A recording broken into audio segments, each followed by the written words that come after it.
Geeks! Welcome to another episode of TTRPGeeks. Tonight we are playing for the very first time Necropunk, which is brought to us by a ton of amazing people. The original work is by Valeria Amadei. I'm not sure if I pronounced that correctly, but I will try the next name. And Andrea Marmagee. And this has been translated to English by Samantha Davis, produced by Mitchell Wallace, and published by Penny for a Tale. So thank you for all that you've done to bring us this incredible game and allowing us to play test it before it even hits Kickstarter, which is coming to us in May. We will definitely be promoting this game as it seems really neat. Last but certainly not least, huge props to the artist, Haley Lee. Seriously, this art is incredible. We're using it for the background of our overlay, and it is oh so neat. This wonderful, melancholy game is about our world, Earth, which has gone wrong. From various reasons, the population has fallen and left the world in shambles, save for a beacon of hope, Florence, Italy. Determined to avert disaster, the Citadel of Science has done the unspeakable in order to survive. They've collected the dead and repurposed them to keep the living alive. Tonight, we will explore the tragedy of the steampunked world, hell-bent on survival. Before we start, let's give some love to our players. We have all level 1 geek cast with us tonight. Erica, when she isn't on stream with us, she covers our Facebook and Instagram needs, which allows Tori and Chase to focus on GMing Frost Geeks and T3H. As for myself, you can occasionally find me GMing or playing here, as well as guesting on other shows around the interwebs. But enough about us. I think we should get to this game. As always, TTRPGeeks is a place where we explore new indie games, and this is my first time running Necropunk. Sometimes reading through the rules and actually playing the rules can be two different things, so if I stumble at places or get rules wrong, my deepest apologies to the creators. We're still gonna have fun, and we're gonna do our best to show off your amazing game. All right, did I miss anything about you guys? Erica, do you wanna promote Let Us In real quick? Sure. I haven't been live in a long time. I'm like, how do I act? I'm obviously Erica. I also host a TTRPG podcast called The Let Us In. We just wrapped up our very first season where we played Mouse Guard, and we have season 2 coming May 6th where we're going to be playing Arium, and I'm very excited to play Arium again. It's been a while, right? We should get some more Arian back on the show. Yes. Okay, guys, let's get into this game. All right.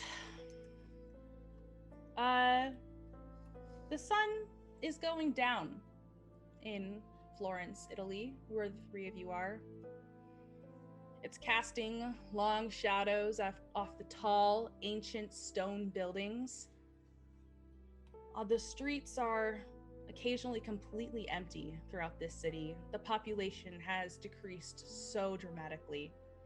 There are times when you can walk along a street that's absolutely clean and the buildings look ready for anyone to be walking in and out of, but the street is completely empty because there's only about 50,000 people left in this city. An enormous wall surrounds you guys, keeping Florence safe from the outside world, which has just turned on itself. Your city is one of invention, creation, and you guys have found a semblance of peace and normalcy, as much as you can have in this world, due to your inventions and incredible people who have taken control and outlined very few rules, but very strict ones. You guys are beyond the wall. You guys have farmland and some farms outside. And beyond the farmland, you have war tribes. Some are cannibals, eating each other and attacking people. There wasn't enough to support them, so they've done what they can to survive, which is brutal. You have wild beasts out there, And you even have a few of your guys' necropunk inventions wandering, occasionally attacking people to harvest their parts to replace their bits that have become useless. Abe, we're going to start zooming in on you. You're in the basement of the Citadel of Science, and not the first level of the basement, the second level of the basement. They're trying so hard to keep the smell contained from all these bodies that they've taken and repurposed to do the work that we don't have enough people for, cleaning the streets or farming the fields. You wouldn't know that it's nighttime, except for the ancient clock that marks the time going down with its relentless tick, tick, tick. You have the glowing yellow of gas lighting down here, a precious resource, but your job in particular is important to this world. Do you want to tell us what Abel looks like and what he's probably doing right now? Yeah, so Abel is an older gentleman. He is in his late 70s. He's got some old tanned skin, kind of aged like leather. He's thin and still fit for his age for the most part. A bit slow on his movements, but he's still healthy enough to get around just fine. He is bald on the top. He's got stark white hair going from the sides from his head around to the back. He wears round glasses and wears pretty nice attire. He likes to wear collared shirts and nice slack pants to keep up appearance, and is typically wearing his apron while he works. So right now he's probably in the basement, accustomed to the smells and kind of the grim scene here. It's what he's used to doing. He is what is called an architect, so he is used to working on these bodies and turning them into machines, which is probably what he's doing right now. Probably working on a corpse or a batch of corpses and getting some technology put into them for repurposes. Absolutely. One of your coworkers walks by and nods to you. You know his name. His name is Durin. He's worked here a long time. He has a mechanical leg that you've probably helped him do, of shiny brass, and he keeps his slacks that he wears similar to yours rolled up above his knee to show it off. He'll just he probably won't even really acknowledge him at first. He's probably so focused on his work that he doesn't even realize somebody's entered. Abel. Oh, hello there, Durin. How's the leg treating you? Oh, a little squeaky, but it'll get by. I can try touching that up for you later when I'm not busy. Thank you, old friend. Now, what are you still doing here? I thought you were going to go home. I've got nothing going on at home tonight, and this work never stops. It's important work, you know. Right. I understand that it's important work. What we do matters, but we have to take a day every once in a while to breathe fresh air, maybe? I take rests when I need. I've been quite practiced over it. Don't you worry about me. All right.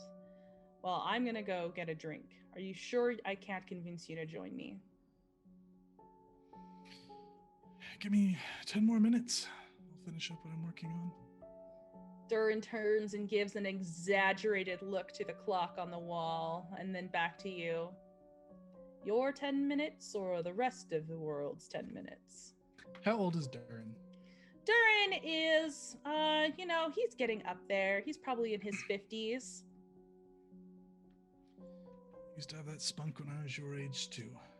Just, I don't see a need for a rush anymore. All right. Well, how about I meet you at the bar? That sounds good. I'll meet you there when I get there. Don't stay too late. 10 more minutes, like I said. Durin shakes his head like he doesn't really believe you, but he heads on up and out, taking one of those old mechanized elevators where the grated doors squeak closed and you hear the grinding of gears as it starts to lift him up and out of this basement. We'll flash over to our good friend Erica. Erica, tell us about your character for a second. Sure. So her name is Amelie, but they just call her Amy for short. She is what she believes to be her prime. She's about 34 years old. She has no visible scars or, at least from what we can see, visible work done aside from 2 pieces of wire kind of embedded across her nose. Let's see here. Oops. She is part of, she's a guardian of the law and investigator, so in her free time, she is trying to protect her client, continually doing research deep into the night, surrounded by a couple cases of beer, most of which are empty, but she will work until she has found the evidence that she needs to uphold the law. Wonderful. Are you working in the office or at home? How late at night are we talking? It's barely turning to night. You've got evening. There's still sun rays warming the dusty red brick outside. Around that time, she would definitely still be in the office. Okay. There's a rap at the door where you're sitting.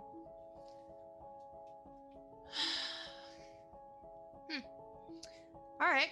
She stands up and cautiously looks through a little peephole in the door to see who it is before she opens. A young girl stands there, an intern, obviously, but with a bright look in her eye, and her arms are loaded with case files. She kind of, Amy kind of giggles to herself, opens the door.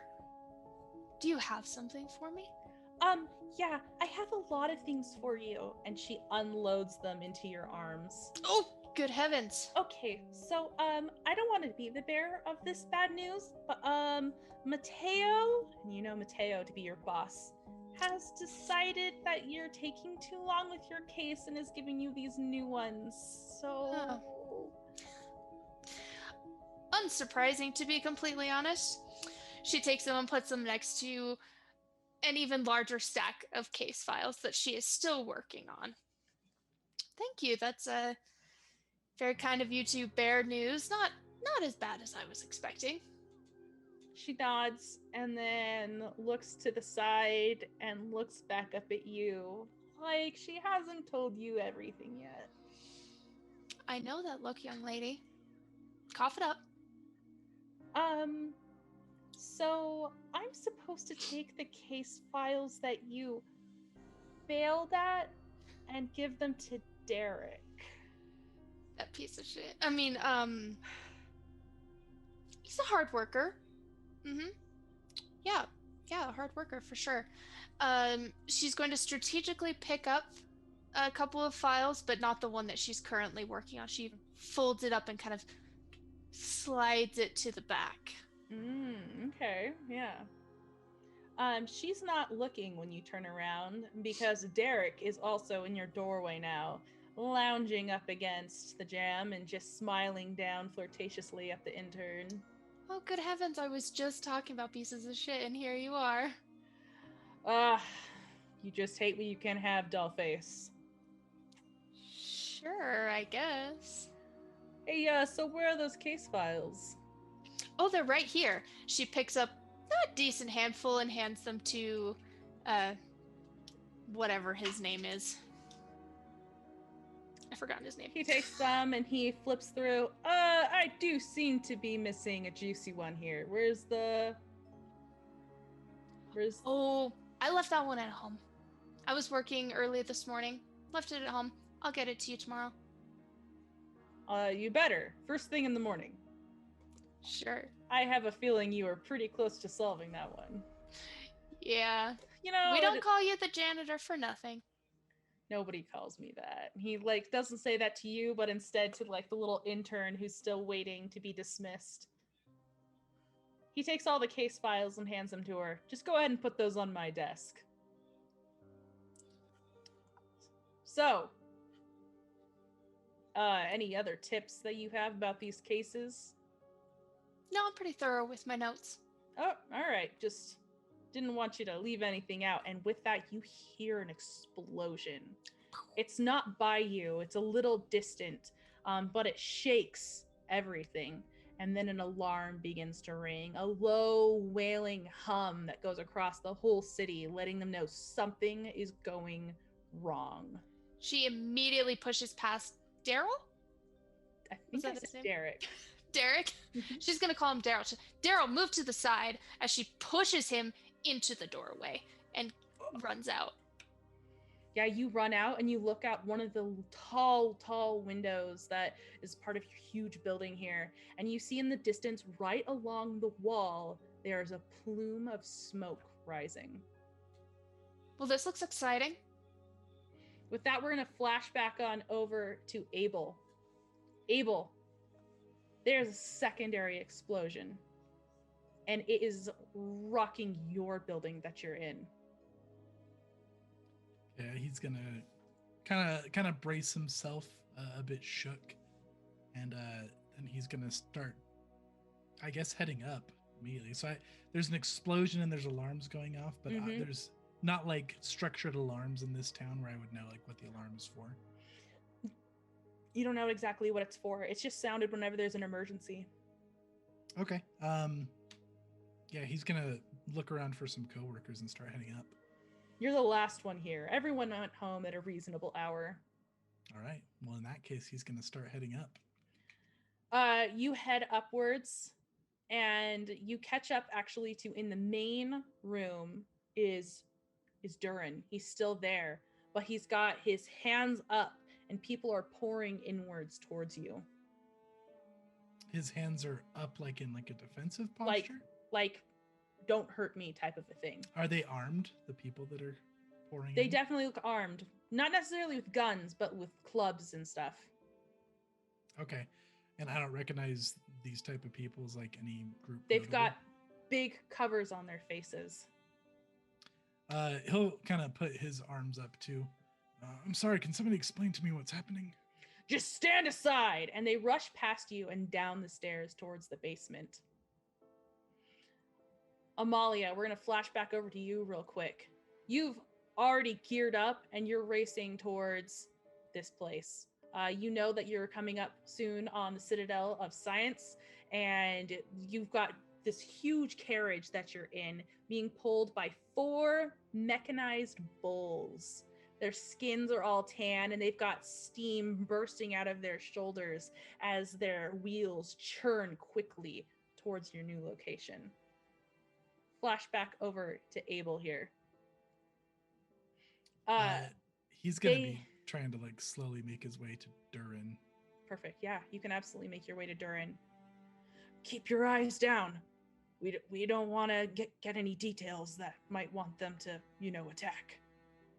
Do you know what's going on? No idea. Do you know what that explosion was? There was one at the door to get in, and then I heard another one further out. It sounded close to the wall. Probably just petty thieves. He'll just get down next to Durin. A few minutes later, people are coming out, and they're hauling the bodies that you were working on. He's gonna look a little panicked at that. I'm sorry, are we being robbed? Do you have some sort of clearance for this? They ignore you and go rushing past. It's like I was correct. He's not gonna do anything about it. He knows he can't reasonably do anything here. Okay. Do you want to try and see anything specific about them? Yeah, he'll try to like start like recalling any little details he can to like try to file like a thorough report later. Perfect. Let's go ahead and have you lay out our first skill check. So let's go ahead and first off tell the wonderful chat how this works. So this is actually a card-based game, not a dice game. So everyone has a specific deck that's built for them, and they have cards and a hand of 6 cards right now. Since this is a mental check, the successful suit we're going to have will be probably clubs, I would say, as this is like a mental ability.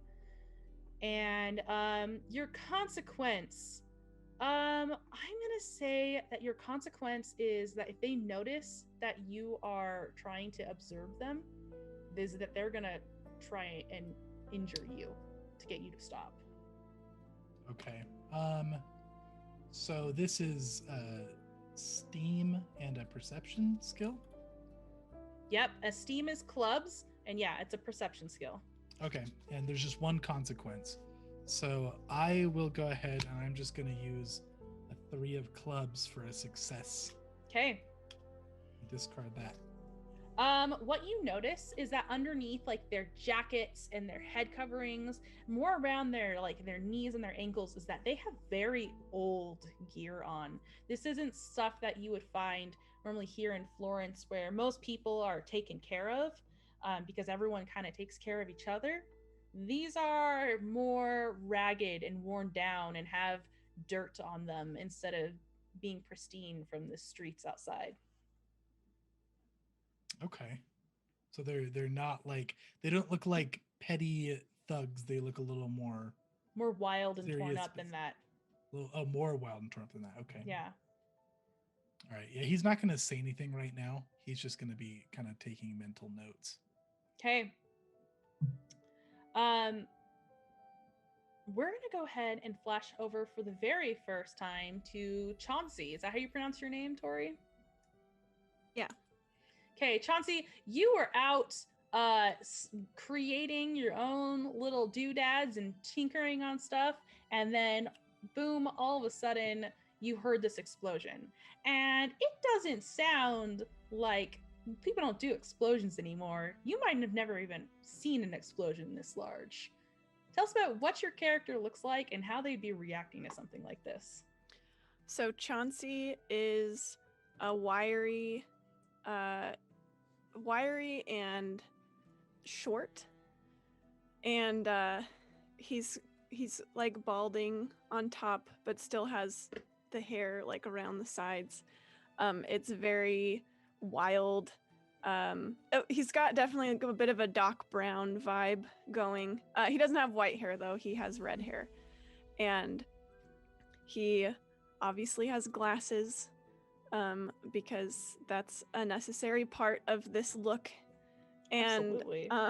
his clothes are kind of just whatever. He's got like a baggy button-up shirt, and cargo pants for stuffing all of the little doodads and pieces in. He's also got a fanny pack for this purpose, and he is always accompanied by his trusty drone companion, whose name is Handy Dandy. Handy Dandy must be protected at all costs.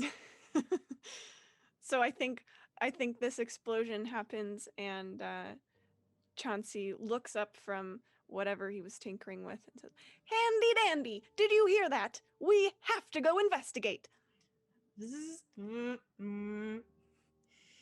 I thought you would be up for such a thing. Let's go. So this drone is a piece of old tech. This isn't anything like the steampunk stuff people see of today. This is powered with batteries and anything that you've been able to cobble together. Yeah, so you're gonna head off towards there. Let's hop over to Erica.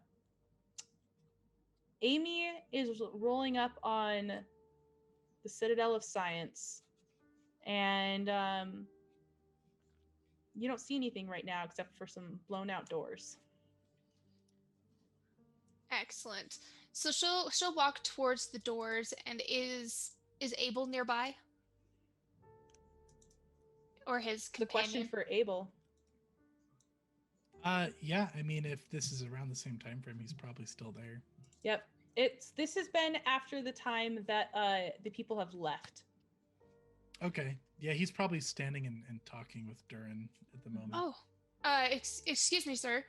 She comes over with somewhat of frequency. Frequency? Authority?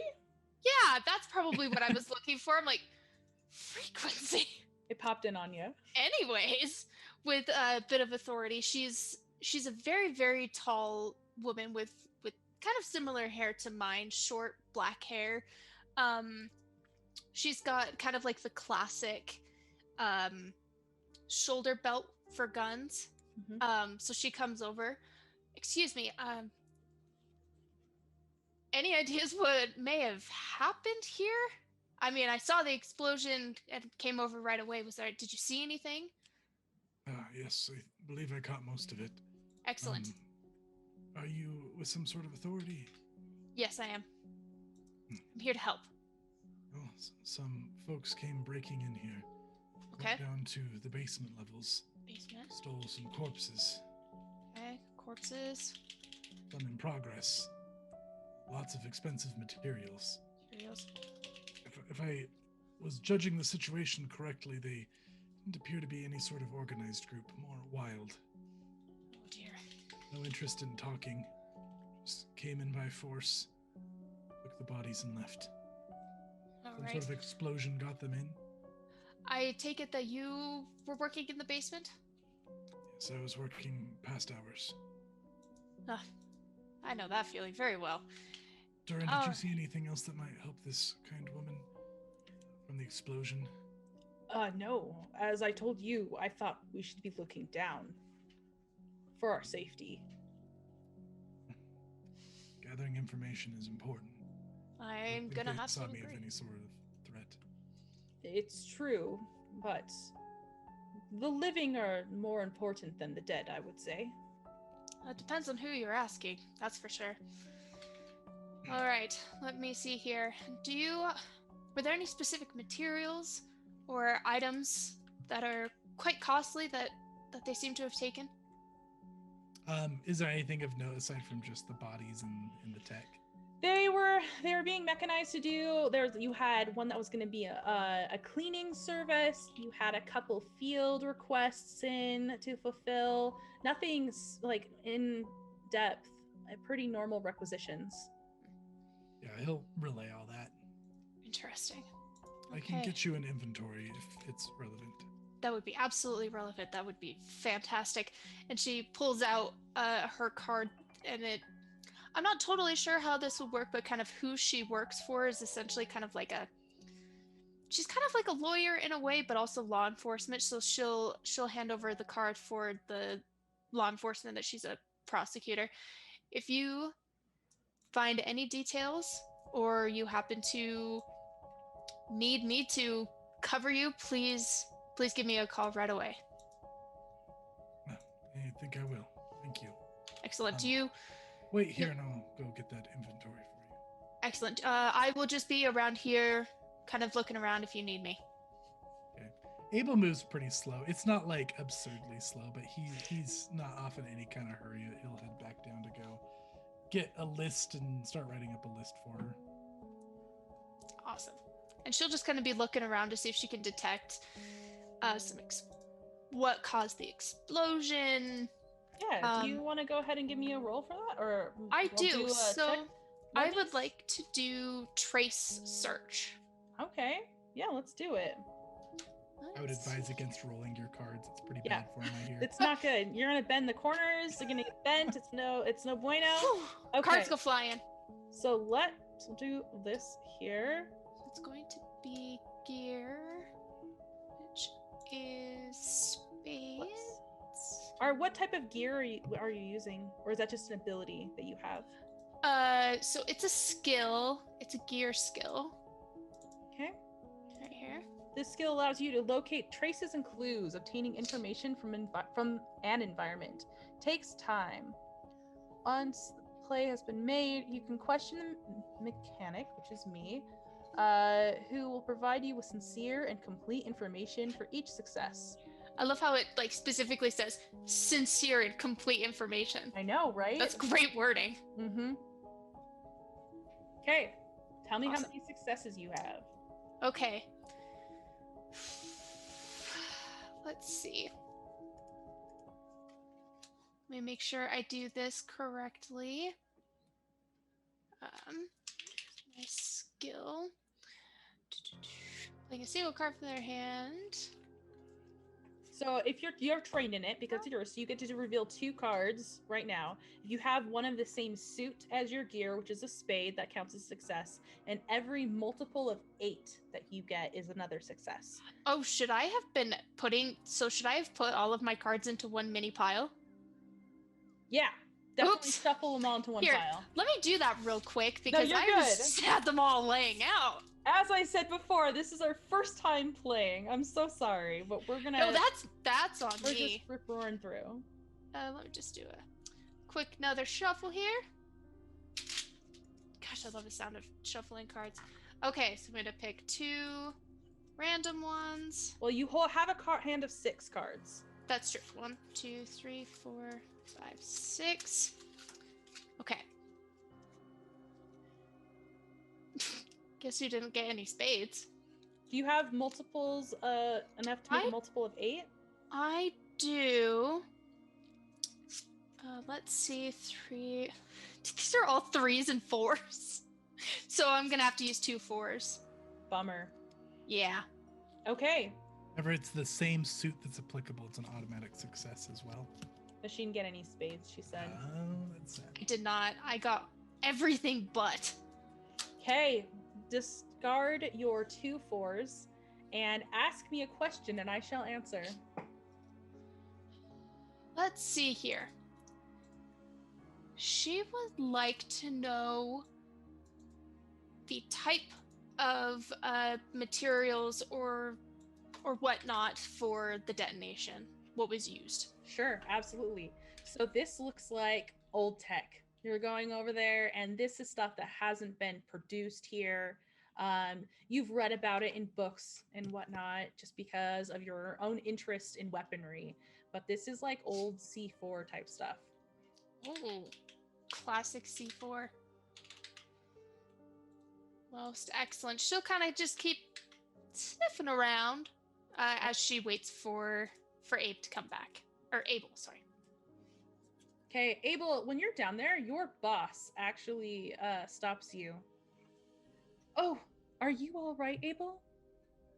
What's my boss's name? Boss's name? Go ahead, name your boss. Boss's name Emily. is Cynthia. Cynthia, perfect. Her name's Cynthia, Chase. Oh, yes, I'm fine. What are you still doing here, Cynthia? I came back when I heard the explosion. And she's meeting you up in like the lobby area. She was not downstairs. Okay. What are you doing with all the notes? Oh, I'm bringing it to some sort of authority figure up there. I suppose I should have gotten their title. They were asking a bunch of questions about what was taken in the damage. Oh, I did see the militia upstairs. Militia, perhaps you should be handling this. I don't want to step out of my place. Yes, I'll come with you. Oh, very well. We'll go together then. Yeah, he'll head back up with Cynthia. Hello, yes, are you the one in charge? Yeah. Yes. I'm so sorry. I'm still a bit shaken. What was your name? You're absolutely fine. My name is Amelie, but you can call me Amy for short. Thank you, Amy. I've obtained the list for you. This here is Cynthia. She's in charge. Most excellent. Amy, I keep wanting to call her all sorts of different things. Amelie hands out her hand to shake Cynthia's. Cynthia gives you like a terse handshake. Listen, I know you're kind. You're going to just file this away as some missing bodies, but this is costing us. I need to know that you're going to find this. You're absolutely correct. That is exactly what normal people would do. And she kind of looks around, making sure that jerk isn't around. But let me assure you, I already know what blew down this door. This is some old tech that we're dealing with. Are you supposed to be giving me details about the investigation? Doesn't really matter. If you take a look at some of the stuff here, you run a few tests, you'll easily know that this is C4. Public information. I see. Would you mind if I went and take a seat while you two discuss. My head is still spinning from all the excitement. Yes, of course. But I want you to be keeping tabs on this investigation, Abel. You want me to keep tabs on it? Yes, I understand what Miss Peppy is saying, but I believe her I'm name's really sorry. Amy. I've had some bad experiences with your department. That makes sense. Cynthia, can I try to like lighten her up a little bit to not be so rude to this militia person? Sure. Honestly. So your consequence is that you could potentially be being disrespectful to your boss. Okay. So that would definitely provoke some negative feedback. Amelie is used to this kind of treatment. Sure. But she's just kind of just giving good customer service in a way, letting the person talk their feelings out. I'm gonna drop 4 of hearts for a success because I imagine this is a heart. Absolutely. This is your social. Yeah. First off, her name was Amy, she said, and really, I know that this is a tense situation, but she was quite kind. I believe she's just trying to help. I would be glad to keep eyes on the investigation, but just, yes. I don't mean this out of disrespect. I know we're all shaken right now, and I don't want tensions to be higher than they need to be. Yes, you are, of course, right, Abel. All right, yes, go have your seat. Miss, I hope that you will collect Abel in the morning when you continue your investigation. Absolutely. Thank you. I'll add my address here to the list. Thank you. That would be appreciative. When I sit down, I want to go take a breather or catch a breath, I think is what it's called. Yeah, absolutely. And go chill out, settle down. Reshuffle your deck. I think we discard one and then drop up you're to right. 6 You're again, right. is You're that right. Mm-hmm. All right, so let's flash back over to Chauncey. You have reached the explosion site at the outer wall. And you are so thrilled to be just bouncing around in here, finding all these little bits. This is an explosion at the outer wall. Mm-hmm. It looks like it's blown a small hole through where people could walk through. And to clarify, I am on the inside. You are on the inside. Okay. There's no one around? Not that you see. Handy dandy, can you believe this? We're the first people here. Chauncey starts like excitedly looking around, picking up pieces of rubble, probably like tasting some a little bit, and looking around for particularly pieces of the bomb. Yeah, absolutely. Do you want to go ahead and give me a check? Sure. I don't think I am trained in I'm assuming this is like a perception. Mm-hmm. Yeah. So that is that's steam, right? This is going to be the mental sphere of clubs. Oh yeah, so that is steam. Sorry. Yeah, okay. I keep wanting to put clubs in a different one. No worries. I have my Joker in my hand, which is an it's one success. Mm-hmm. And I don't have any clubs, but I don't know. I kind of want to sit on my Joker. What happens if I just fail? Yeah, so that's a good point. If you just fail, let me put a consequence on you. So I'm gonna say that you have the potential to lose something. Like, let's say you have some sort of magnifying effect that you're using, and you have the potential to like break it. Okay, as long as it's not handy dandy. I'll it's not handy something. dandy. The crowd would riot Now right now and take handy dandy away. You can also do the ability to push if you want to. That's true. And I do have my when playing blind. Okay, never mind. I have to play. I think you can only push 2 if you can't put any more cards down. Well, you can discard, can't you? To push? Yes, push the limit. Let's see. If you've dropped all the cards allowed during a play, so you can So I would play have to one drop the card. card. You'd have to put yeah. I'm gonna just fail. I'm just gonna Okay. fail. Sounds good. Yeah, so you're going around and you have this cool little magnifying thing, but it has a light at the top because it's getting into. Can it be like a straight up metal detector, like one of Yeah. the ones? Okay. Absolutely. Yeah, you have a straight up metal detector and it's beep, beep, beep, beep. And you got really excited as it started beeping one direction and you spun that way and you shattered it as you hit a piece of rubble. This is not the outcome I was hoping for, Handy Dandy. However, I will not be dismayed. We can fix this. You hear a shout from behind you. Put your hands above your head and identify yourself. Chauncey's not brave. Chauncey will immediately put their hands up, and Handy Dandy has little like drone antennas, and Handy Dandy will put their antennas up, and we'll both turn around slowly. Greetings! I mean no harm, I am merely investigating the site. In the name of science. My name is Chauncey. Chauncey, have you ever been in trouble before? With the law? Probably. Yeah. Okay. The familiar face of Derek is going to step forward. How do I feel about Derek? I don't know. Derek is not a mean person, but he is a bit full of himself. Has he been mean to me? No, he's Or not is a it mean person. Well, okay, but like... He's maybe been a little rude, but he's never like criticized you or anything like that. Oh! Chauncey will like slowly lower their hands. Derek, lovely to see you. What have I told you about letting us investigate the scenes? And then if I find any goodies, I'll let you have them afterwards if they're not relevant to the investigation. The damage that your people do to the gear they find is interfering with my research. How many times do I have to explain that? I'm sorry, not all of us have your dainty inventor fingers.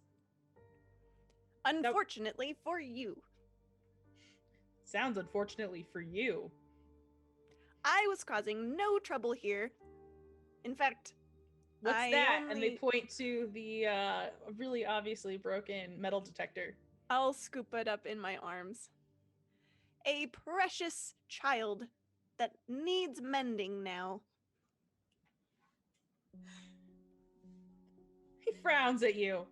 It looks like it was contaminating this inspection.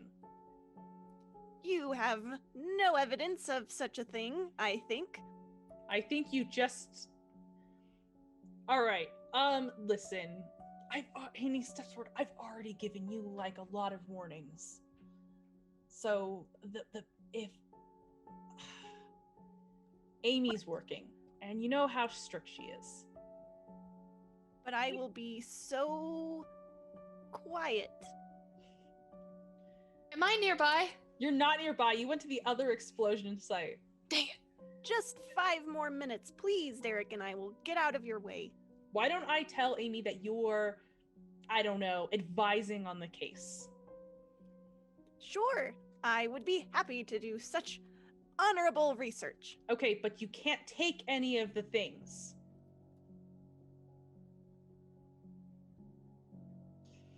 See, when you don't talk, that makes me nervous.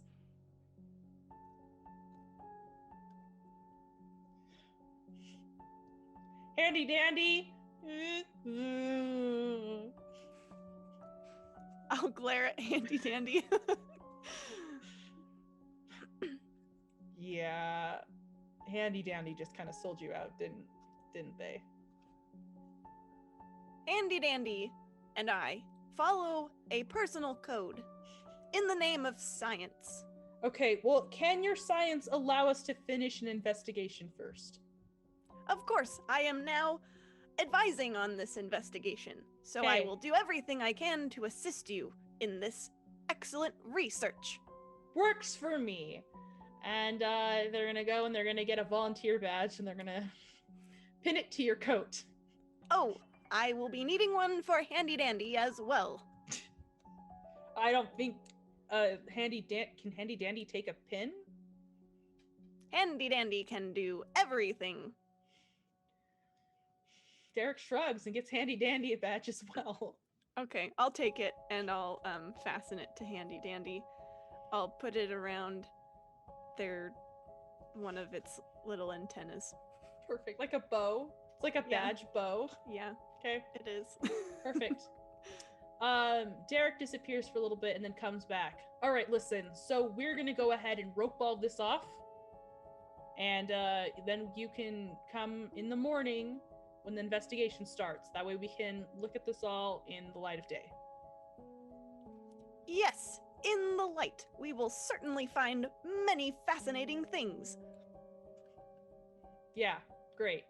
All right, so don't touch anything tonight. You're gonna leave tonight. You're doing that thing where you're not talking again. Yeah. Derek will roll his eyes and head back to the station and I'll just monologue this bit so we can get to the next scene. Derek will meet up with you, Amy, and will tell you about how you now have to work with perhaps not your favorite person in the world. And So does that mean me and Chauncey have worked together before? You've but definitely run into Chauncey before. Okay. Yeah. You know they're very expert in their craft, but do they get in the way of investigations sometimes? Okay. We'll go ahead and fast forward to the light of day. You have already gathered Abel from the Citadel, and you have now met up with Chauncey. You're approaching Chauncey. I'm assuming you're already there. Yeah, and to be clear, Chauncey didn't leave exactly when Derek asked him to. Do we need to cover anything there? We don't have to, but the scene will be that Chauncey doesn't touch anything, but he didn't say Handy Dandy couldn't touch anything. So Chauncey's just kind of like surveying the scene for like a little while longer and letting Handy Dandy pick over a few things, picking up any tiny little bits and bobbles that look interesting. So does Handy Dandy have like little arms that come out and like lift things, or does Handy Dandy like have a video camera that gets close and you can look at things? I think Handy Dandy does have the ability to pick up, but not like it doesn't have any like agility. Like, sure, it's very simple, very like claw machine kind of, like a claw. Yeah. Perfect. So okay. Abel, are you normally up this early? Oh yeah, goes to bed very early and gets up very early. Hey, classic old man habit. Wonderful. Amy, what about you? Are you used to getting up this early? Only on the weekdays. Sure. That's fine then. Yeah, you show up. I think Chauncey just slept here. Now, Amy, you know that specifically Derek told you that Chauncey was going to leave or had left. They probably used the words, yeah, and I made sure Chauncey left. Oh, did he now? Mm-hmm. So Amy's going to approach the site.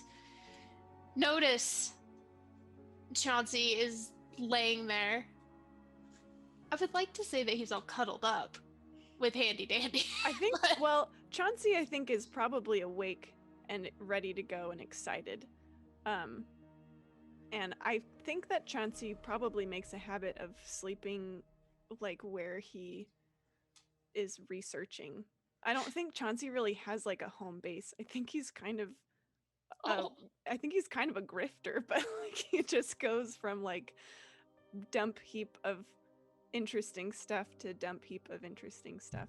Well, in this city, since so many people are missing and you guys have enough resources to keep the entire city clean in case people start repopulating well again, there are tons of apartments that are empty and like unused that are clean. So like you could even Chauncey be like likes being- breaking into different places if maybe. you wanted to, just to like hop to the closest apartment nearby. Yeah. He likes being as close as possible to the gear that excites him. Wonderful. Oh, Amelie, welcome. Good morning. I am so thrilled you're here. oh, Amy is clutching this cup of coffee.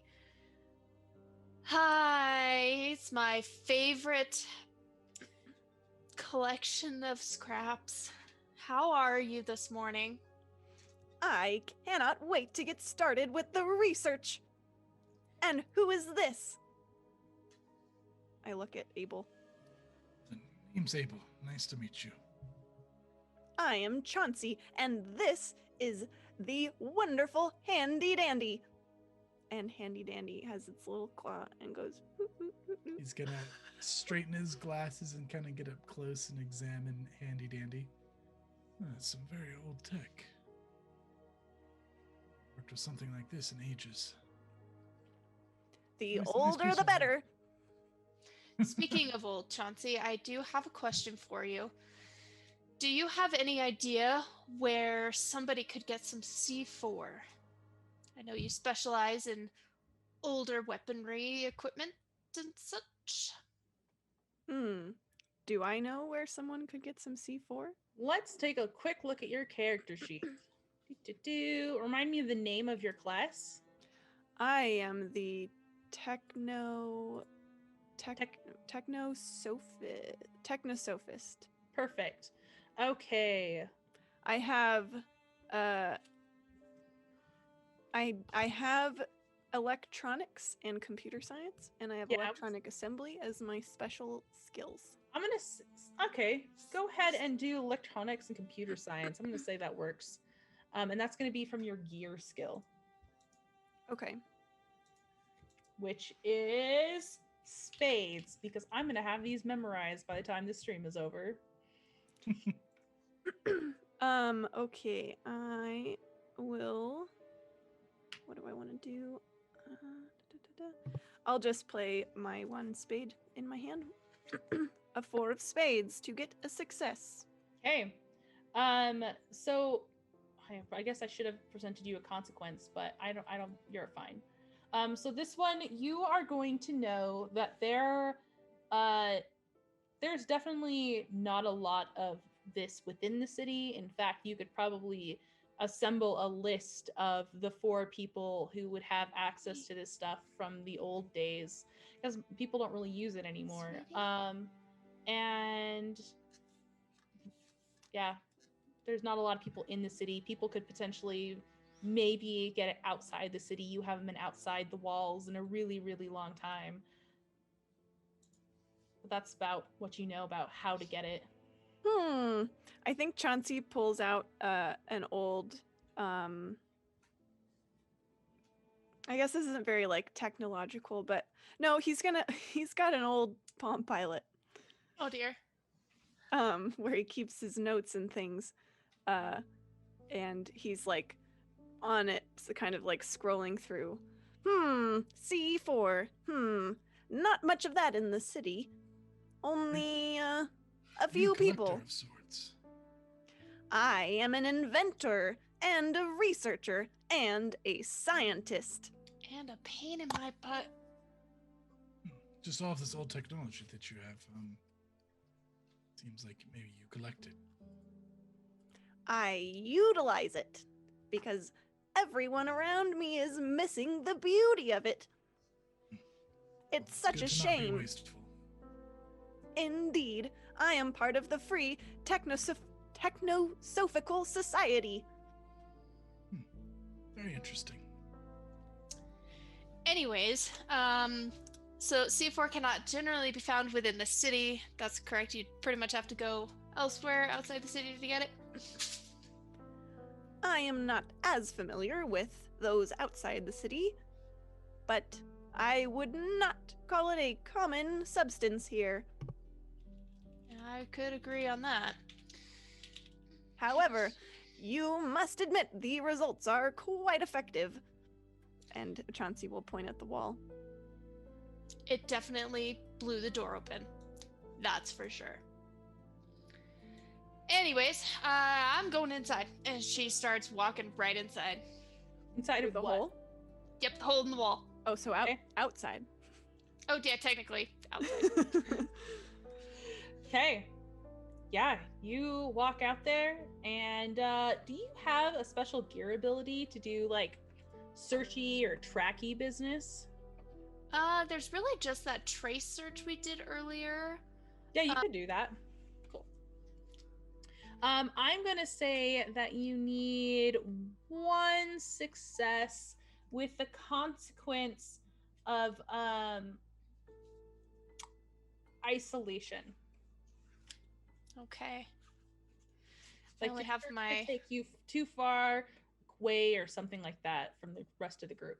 Okay, I only have my 4 cards. Does it need to be a specific suit? Yeah, so your gear is going to be spades. Oh yeah, that's right. And I have no spades. I only have 2 3s, an ace, and a 4. Okay. So what you could do is you could play your 4, and then you Yeah. could push to try and get to another 4. Yeah. Risk it for the biscuit. She's Risky maneuvers. She's preoccupied by what her coworker told her about her working slowly.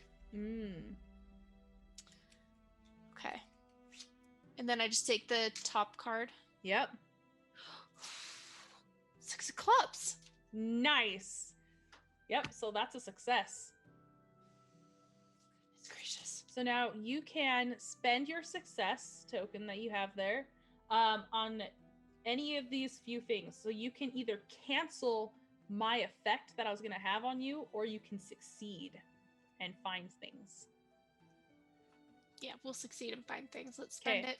So you are actually, that means you are going to be like distracted. You're drifting away from your group, which is leaving Chansey available to get away with anything they do so desire right now, and able to take a nap if he wants to, or wander away. I think Amy, in a way, likes to be secluded anyways. Okay. Yeah, so she would be cool with that. Go ahead, ask me a question. Great, now I have to think of a question. You could say something like, where do I see tracks of where the people have gone? Stuff like that. Let's see. Yeah, she would kind of want to know the general direction of where they went to try and follow it, which is going to take her even farther away from the group, allowing that consequence. So, Chansey and Abel, what are you guys doing as your guide is scattering about, looking at things, muttering to yourself, and like rushes off a little ways? I think Abel would be like really inspecting this drone. What is your purpose for this drone here? What do you use it for? Handy Dandy is my personal assistant, and more importantly, I'll pat Handy Dandy on the head, my very best friend. And does it function properly? Function well? Handy Dandy, you want to show him, the protocol? And that means tricks. Okay. So Handy Dandy will start doing like a merry little bounce from side to side and start buzzing to the sound of Camptown races, and is using the claw to wave around the badge. Impressive artificial intelligence on that one. Have you ever considered merging it with the corpse, perhaps? Absolutely not. Handy Dandy is perfectly acceptable and optimal as it is. Well, definitely not optimal. I mean, I could probably make some improvements with it if you were to do that. Chauncey is so affronted at the suggestion that Handy Dandy is anything less than perfect, and he seizes Handy Dandy out of the air and like clutches it to his chest and says, "I will be researching over here." And he turns and stomps off, like not away, but just giving him a little bit of distance. I meant no offense. And he'll start tinkering. Okay. I'm not entirely sure how this card works here, but I drew my king. Okay. On my last recover, so I'm supposed to, I think, play it like immediately. Like I don't think I can do anything else until I play it, and my drawback is slow. So could I maybe use this to pull the king's drawback and maybe get isolated myself from Chauncey kind of storming off and Amelie searching around? Absolutely. Awesome. So while you're being slow, what are you doing? I think he he's a little shook that he offended Chauncey so much, and I think he's gonna just kind of sit there and start thinking about it, and like he's gonna start trying to realize where he went wrong, what would be offensive about trying to upgrade tech. They're just a couple of people in similar fields trying to collaborate, and then I think he kind of just loses track of where people are going, and suddenly he's just kind of there alone. Okay. Amelie, you have wandered off a significant ways and realized this is going to go past the farmlands. Oh, she's gonna kind of stand there with her like notebook in hand as she was kind of taking notes along the way, and just kind of look up and go, "Dang it!" And going past the Badlands, let's see. The farmlands. She's a little hesitant about going past. There are some farmhouses close by. Okay, before I use bureaucratic process, she'll go knock on a couple of the doors. Okay. A door opens and a friendly, broad face smiles up at you. Hello, dear. What can I do for you? Oh yes. I hope you don't mind. I am part of the militia and I'm researching. I'm not sure if you saw the explosion yesterday. Felt it in my bones. It was quite awful, wasn't it? It was. Well, I'm researching what may have happened, and I have reason to suspect that the suspects have come across this way. I was curious if you had seen anything last night or early this morning. Oh. If not, that is okay, and if something happens to jog your mind, I can give you my card. Oh, I see. No, I haven't seen anything. Sounds good. And she's writing in her little notebook and kind of shows it to her, and it just says, "Are you okay?" Of course. And she nods, waves her hand. Why would you ever say that? No, everything's fine. Though I do have a busy morning, so good luck with the explosion. Hopefully that won't be happening again. I agree. Ooh, I hate to do this, but this is in her wheelhouse. We're gonna go with interrogation. Okay. Let's see here. With this skill, you can get more information on other people by any means you prefer. I kind of want to go in like a manipulation kind of a route. That kind of leads like an into intimidation, or like just sweet talking, or she attempted the sweet talk and it didn't work. Let's see. It requires time and a dedicated space. I have a feeling this is a pretty dedicated space. Her front door. Slams her against the door. I'm just kidding. She's not going to do that. She's going to walk inside past this person. She'll step aside and not let you in. Let's see. I'm not a instigator, so this is weird trying to be that. I have reason to suspect you are hiding something from me. Now, are you going to let me in and take a look, or would you like me to press charges? I don't have anything to hide, and she'll step aside and let you in. Thank you. I think we're going to have to trigger trace search again. Okay. That skill. So I still have the ace and 2 3s. That still doesn't make an 8. I think I may have to push again. Okay. So you're playing a 3 and you're discarding a card. Yeah. Right, discarding a card to draw? Yeah. Okay. So discarding, I'm going to discard the ace. Let's see here. It's a 2 of clubs, so that's a 5. What happens if I don't have any cards in my hands after this? If you run out of cards, then you have to you have to play empty-handed, which means all of your card pulls are just off the top of your deck. What you need to do soon is to do rest, catch a breath, and reshuffle. Oh yeah. Okay, cool. So that happened, and now I have no cards.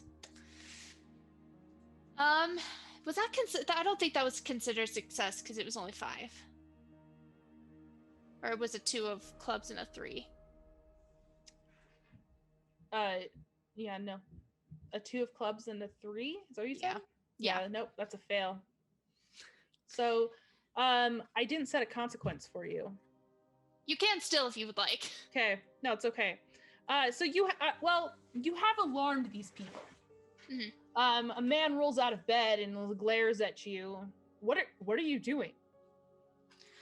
I have reason to believe that you or your partner here have seen something from the explosion the other day.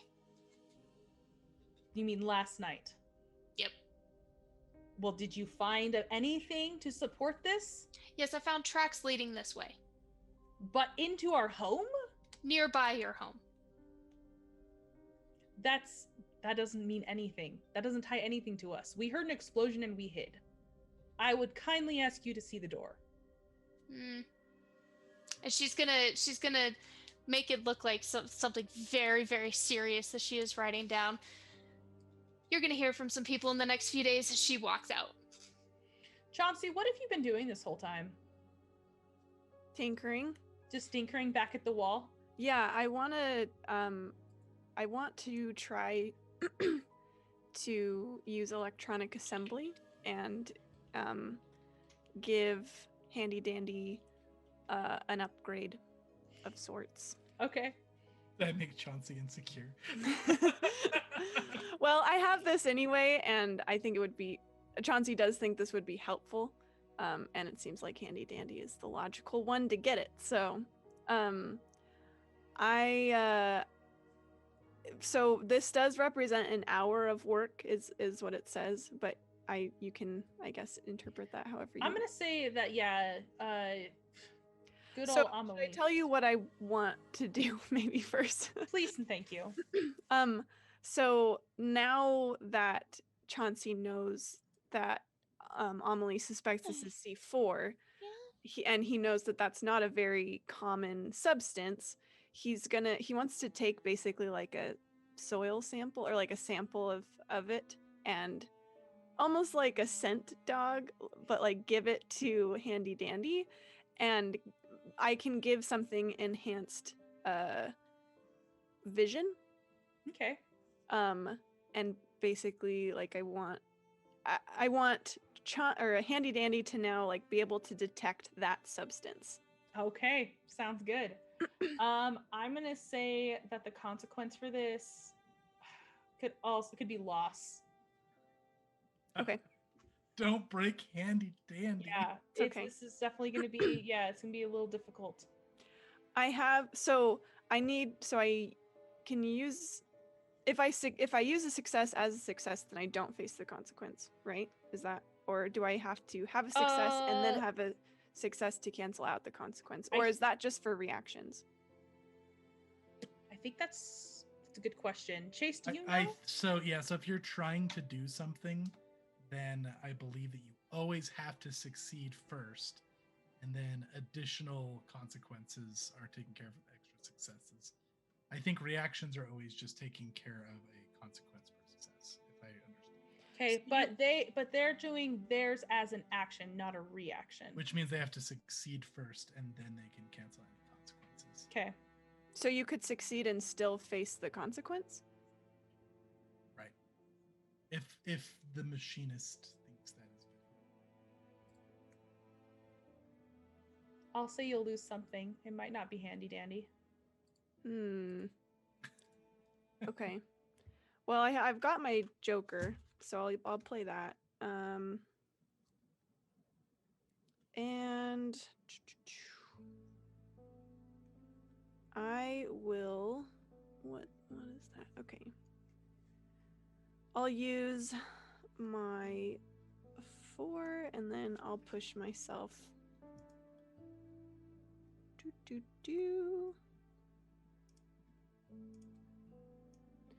Okay.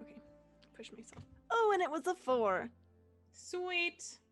Of clubs, which is not the suit anyway, but that's okay. I have 2 successes total. Okay. So, okay, each success obtained in the game represents an hour of work and can be spent to give the creation one of the following labels. So I could spend 2 successes to give multiple labels, is what it sounds like. Yeah, so you could spend like to. 1 success to succeed, and then you could spend the second one for cancellation, which leads to consequence. Well, I think the success in this instance is the giving one of the labels. Okay, so I'll do enhanced vision. Okay. And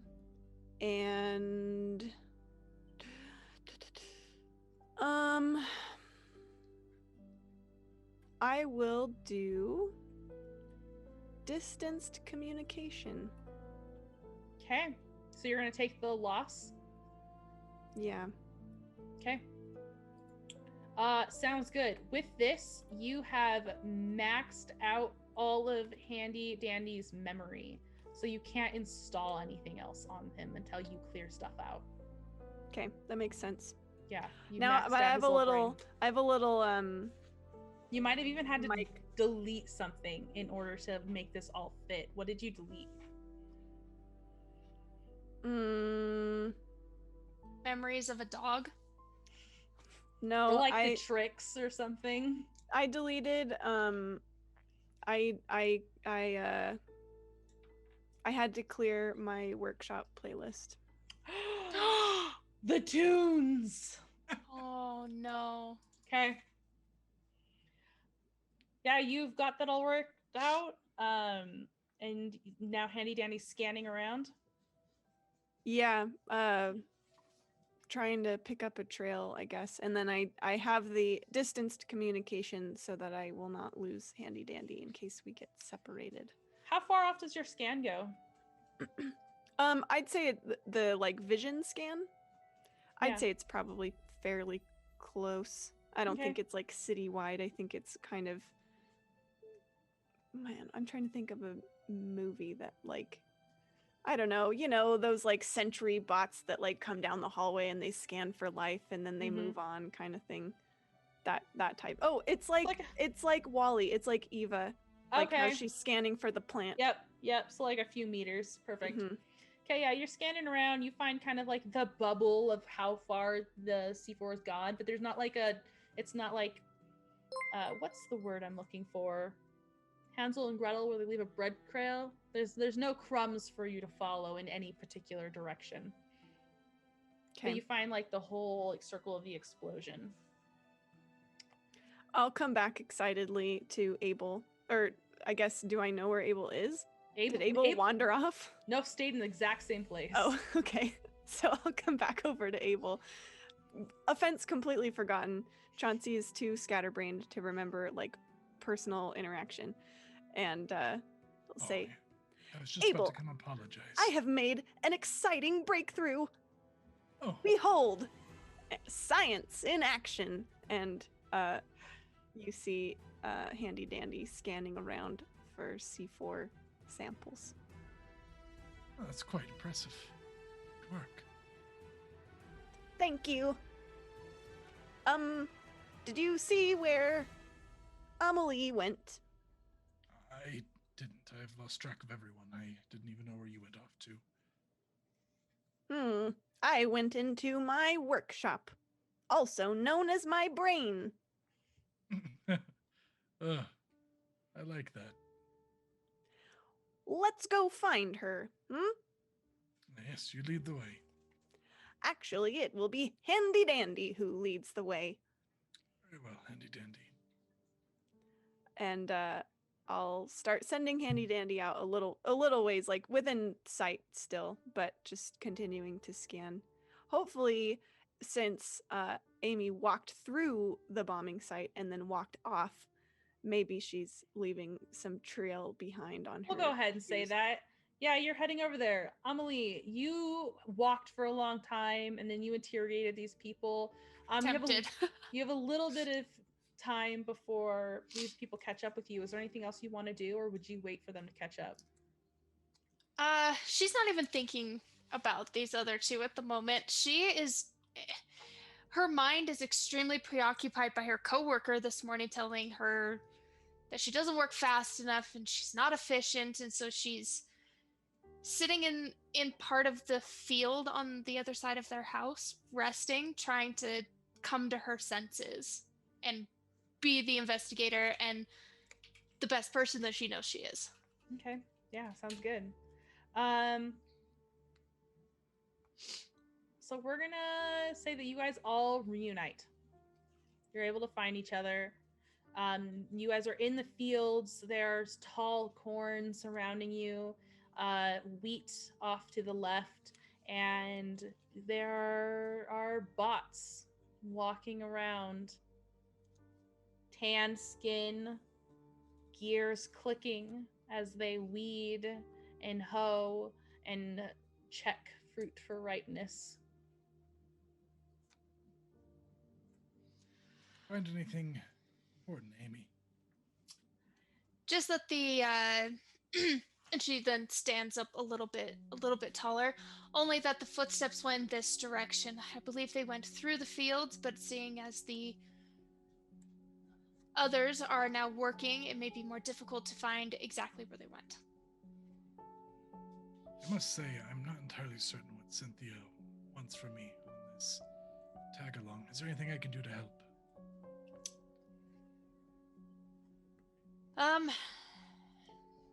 To be honest, I don't even know if I'm much help at this point. We seem to have hit a dead end. She stands there kind of rubbing her chin and her upper lip. Not to worry. Chauncey. I have created the solution. I was secretly hoping you would say something like that. What do you have? Handy Dandy. And yeah, obviously. He's turned away from you and is talking to Handy Dandy. Do the thing. And I'm gonna have Handy Dandy scan all around for that familiar substance. It lingers on Amelie's shoes, and then back to the house that she just walked into. I knew it. I freaking knew it. Eureka! I have found it. There is C4 substance related to that house. And she looks kind of frustrated and just like pops her neck. Chauncey just goes walking off toward the house. Okay, here we go. Not even, is it in the back? Like, where did Handy Dandy seem to pick it up? In any place that Amelise has walked. Okay. So only the front door then, and then the entrance. Pushed inwards, yeah. Okay. So Chauncey will bend down next to the front door and like look at where Handy Dandy has picked up the trail, and he'll get up. Oh, golly. Amy. Yes? We've detected your trail.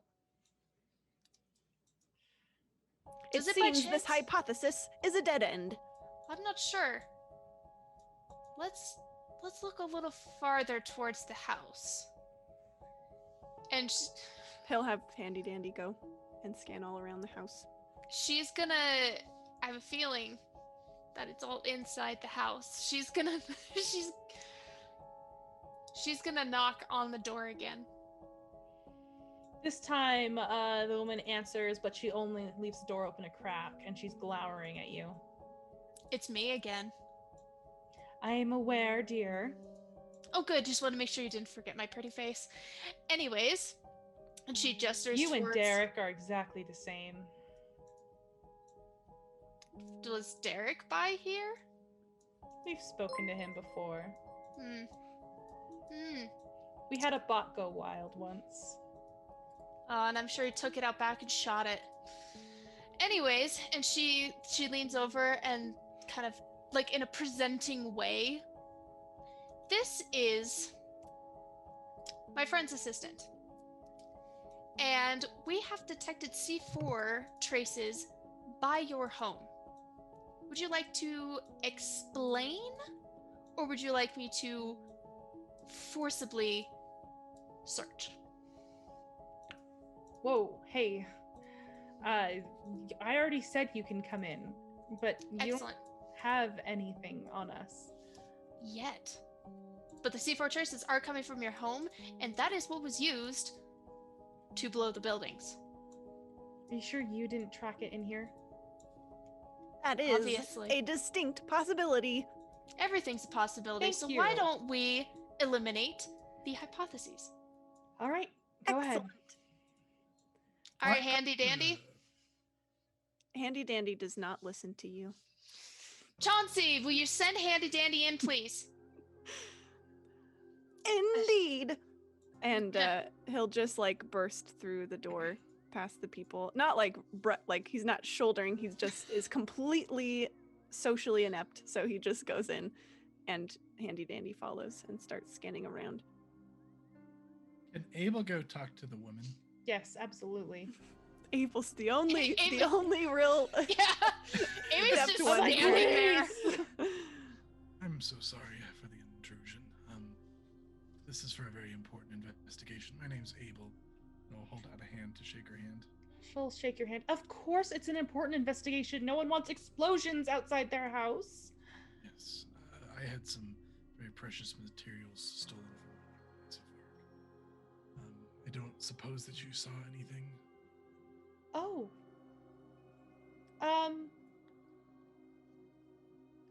No, nothing really. Nothing. As I'm sure that this fine investigator can tell you, any bit of information is always helpful. We do very important work at the Citadel. This is people's family members that have potentially been taken. Do you want a loved one that you donated for a noble cause to be taken by some petty thieves? It's a terrible business. It's not donated. Don't talk like they're donated. It's the law. It's the law, but either way, at least we can put peace of mind that they're going for a good cause. A good cause. I share the potential bitter feelings. I have also had loved ones turned. It's hard to accept, but the more I've worked with them, the more I understand that it's a great work being done. Really. Do you know how society would function without them? Of course I don't. I obviously, and she'll gesture out to the fields, rely on them quite a bit, but that doesn't mean I have to like it. I don't think any of us like it, so to speak, but there's a sense of honor in it, if you will. But I that heard is voices. I didn't see anything, but I heard voices. What were the voices? Did you catch any bits of information, what they were saying?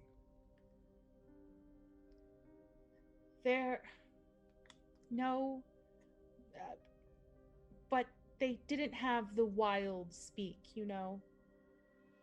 They weren't brash or screaming, or they sounded like neighbors. What are A the little purpose bit, a lot like neighbors. of, not like your neighbors? But they don't have any reason to do such a thing. Were any of the constructs around here acting strangely? No, See anything out of place? No, we would have called the militia immediately. I see. What's the purpose of the constructs around here? Farming. Some harvesters, which can be dangerous, of course, but that's it. I'll look over to Amelie. That's something, is it not?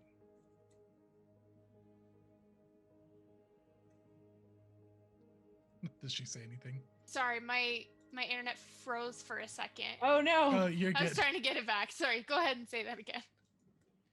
Just with the information that she gave, he's just looking to Amelie and saying that's something. She said that there was voices that she heard outside that sounded not like wild speak, but like neighbors. Interesting. Okay. And she writes that down in her notebook. Well, a little bit better than nothing. I appreciate that. Well, again, sorry for the intrusion, but thank you for your help. Handy dandy finding anything, Chauncey? Handy Dandy's finding nothing. Judging from the results of my study thus far, I do believe the most likely explanation is that Amelie tracked in the C4 remnants. She immediately walks out that door, doesn't say a word, slowly walks out that door. Ditches Yep. all of you in this now awkward situation as these poor farmers are glowering after Amelie. Joke's on you, Chauncey is impervious to awkwardness. Abel, you might start to understand why your boss didn't care for the militia so much. Yeah, he's gonna just give like a polite little half bow. Would you mind if I borrowed one of your constructs for a moment? Well, I suppose. I'll make sure to return it. If anything was to happen to it, we'll see it replaced. Thank you. Yes, of course. Thank you very much. No, he'll leave. Chauncey looks around and realizes that he's the only one left of his companions. They're both staring at you. And he just says, "Let's go, Handy Dandy," and turns and walks out, Handy Dandy buzzing behind him. Okay, you guys join up with Amelie, who's outside. I may have an idea to get a little bit more information. If you just give me a moment to work on one of these constructs here. Sure. I do believe Handy Dandy could use some recalibration after that strenuous effort. And Chauncey's gonna sit down and catch a breath with Handy Dandy. Perfect. Okay, I'm gonna try to get a little creative here. So like these constructs, do they have like eyes, or I mean I imagine they have to have some way to see, quote unquote. So part of the cool things about these are they don't you don't even though you make these, you don't fully understand how they work. So yeah, you can have input going in via eyes, and it will function very much like a human, even if it only has a set amount of actions that it can do. Okay. I would like to try to use one of my abilities to, let's see, what's it called? Neurological programming. Yes. See if I can program this to lead me in the direction of where it might have seen partially assembled constructs, like itself. Ooh, very cool. I like that. Yeah, absolutely. That you're gonna have possibilities of it getting aggressive on you or it breaking. Okay. So I am flush with clubs, or with spades, Ooh. with spades rather, which is what I'm going to do to use this, because this is my gear stuff. Does either of them, do any of them look like particularly like beefy or dangerous? Like, are they like wielding like scythes or anything that could potentially be used as like a weapon? One of them is wielding a hoe, and the other one has nothing in its hands. Looks like it's made for weeding, so it actually has all of its digits. Okay, so the one with the hoe, I imagine, looks more dangerous. Yeah. Because like I potentially use a hoe as a weapon. I want to go to that one. Okay. And I would like to drop a 4 and 5 of spades. Ooh. And I'll do 2 successes on it. And I will succeed at doing this, and I'll also negate the consequence of the cancellation. Sweet. Sounds good. Actually, that's 3 successes because that equals 8 and is 2. Could I use the last success to batch up one of my items to use on this?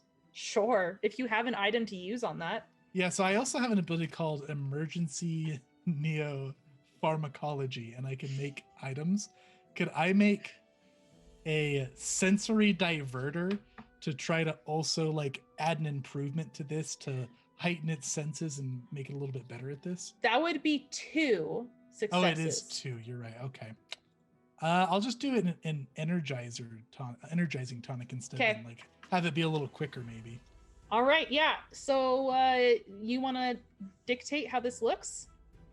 Yeah. So I imagine he's gonna go up to this construct a little cautiously because he sees it's wielding a weapon and he's not too quick to dodge out of the way of weapons himself. So I imagine there's maybe some sort of like port at the back of the head or something. He's gonna pull out some tools, and he's gonna, as quickly as he can when it's distracted with something else, kind of activate that port in the back, which will power it down for a bit, and then he's gonna just straighten the glasses, maybe pull out a little extra eyepiece that goes over the glasses, Yes. like a magnifier. And he's going to start tinkering on it, and he'll pull out one of those serums that's maybe going to go in some port in the back of the neck, and he's just going to tinker with it for a bit. Love it.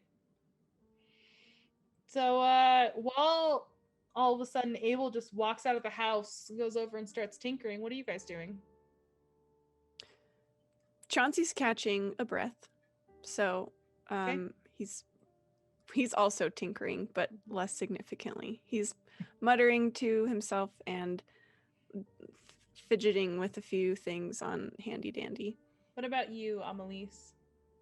Amelie. And Amelise. It's close, almost like Annalise. I'm trying to think about what she would do in this instance, and I think she would be sitting not quite close to Chauncey, but relatively and therapeutically cleaning her weapons. I like that. Are you guys talking about anything while you're doing that? No. Okay. Just pointed no. Yeah, she wouldn't be right. saying anything to anyone. So, go ahead. To break the silence, after a while, Chauncey will, without looking up, he'll say, "Amy, I have been working on a hilarious joke. Do you want to hear it? Yeah. My hypothesis is that you will enjoy it immensely. Okay. How do you tell an introverted computer scientist from an extroverted computer scientist? I don't know. How? Well, an extroverted computer scientist looks at your shoes when he talks to you." What? And Handy Dandy starts, like, buzz laughing. Amy is just... No. Handy Dandy has a and a laugh track programmed into him. Emily's just cleaning her weapon, and she goes, "I require elaboration." Well, I have been informed in the past that further explaining a humorous quip such as the one I have just made detracts from the humor. And you are already chuckling. I can see that. I will continue practicing this humorous quip until I have perfected it. Perhaps later I will try it on Abel. I absolutely think you should. I heard it. Oh, so sorry, sir. Did not see you there. He's just tinkering. He doesn't really laugh or anything. Okay. Once you guys are done, this thing immediately like springs to life, and it is just like moving its arms real fast because it's all energized by you. Processes your instruction, and it turns and it just starts sprinting away. Oh, perhaps overdid it a bit on the Energizer tonic. Eureka! You've done it! Yes, we best be moving to keep up with it. All right, Chauncey will get up and start running after the thing. Yeah, you guys have a possibility where you guys might lose this bot. I am trained in athletics. Perfect. Chauncey's gonna keep up with it. I am also trained in athletics. Amelie will be keeping up. How you doing, Abel? Hi, Mr. Slow over there. Yeah, athletics is diamonds. Diamonds represent steel. Yo, steel abs. All right. I think. Yeah. Do I have to succeed it? Is this a reaction? This is a reaction. You guys are potentially losing this bot. Okay. I mean, I'll succeed. I have 1 diamond. My really good diamond. But I think he really doesn't want to lose this thing he just worked on. That's He fair. promised he was going to bring it back. You rested a lot today, so it makes sense that you have your own little bit of Energizer juice left in the tank. Energizer juice. That's true. Maybe he'll sip a little bit of like the remnants that he didn't use on the construct, and then he gets moving faster than he should be able to. I only have spades and 2 clubs. Well, do your numbers add up to 8? You can play 2. That's what I'm trying to figure out. Hold on. Let me math real quick. And for those who know me, this is not my strong suit. 5 is 10. Oh, wait. I have a 5 and a 4. Perfect. Dude, if Amelie had failed again, I think I would have quit. I feel like she would have walked home. Okay, yeah, you guys are not losing this thing. You guys are able to keep up, and you're right on track. So, you guys follow this thing to the edge of the farmlands, and there is a buried, there's freshly churned dirt right at the edge of the farmlands. Sorry, a 5 and What a 3. fascinating discovery.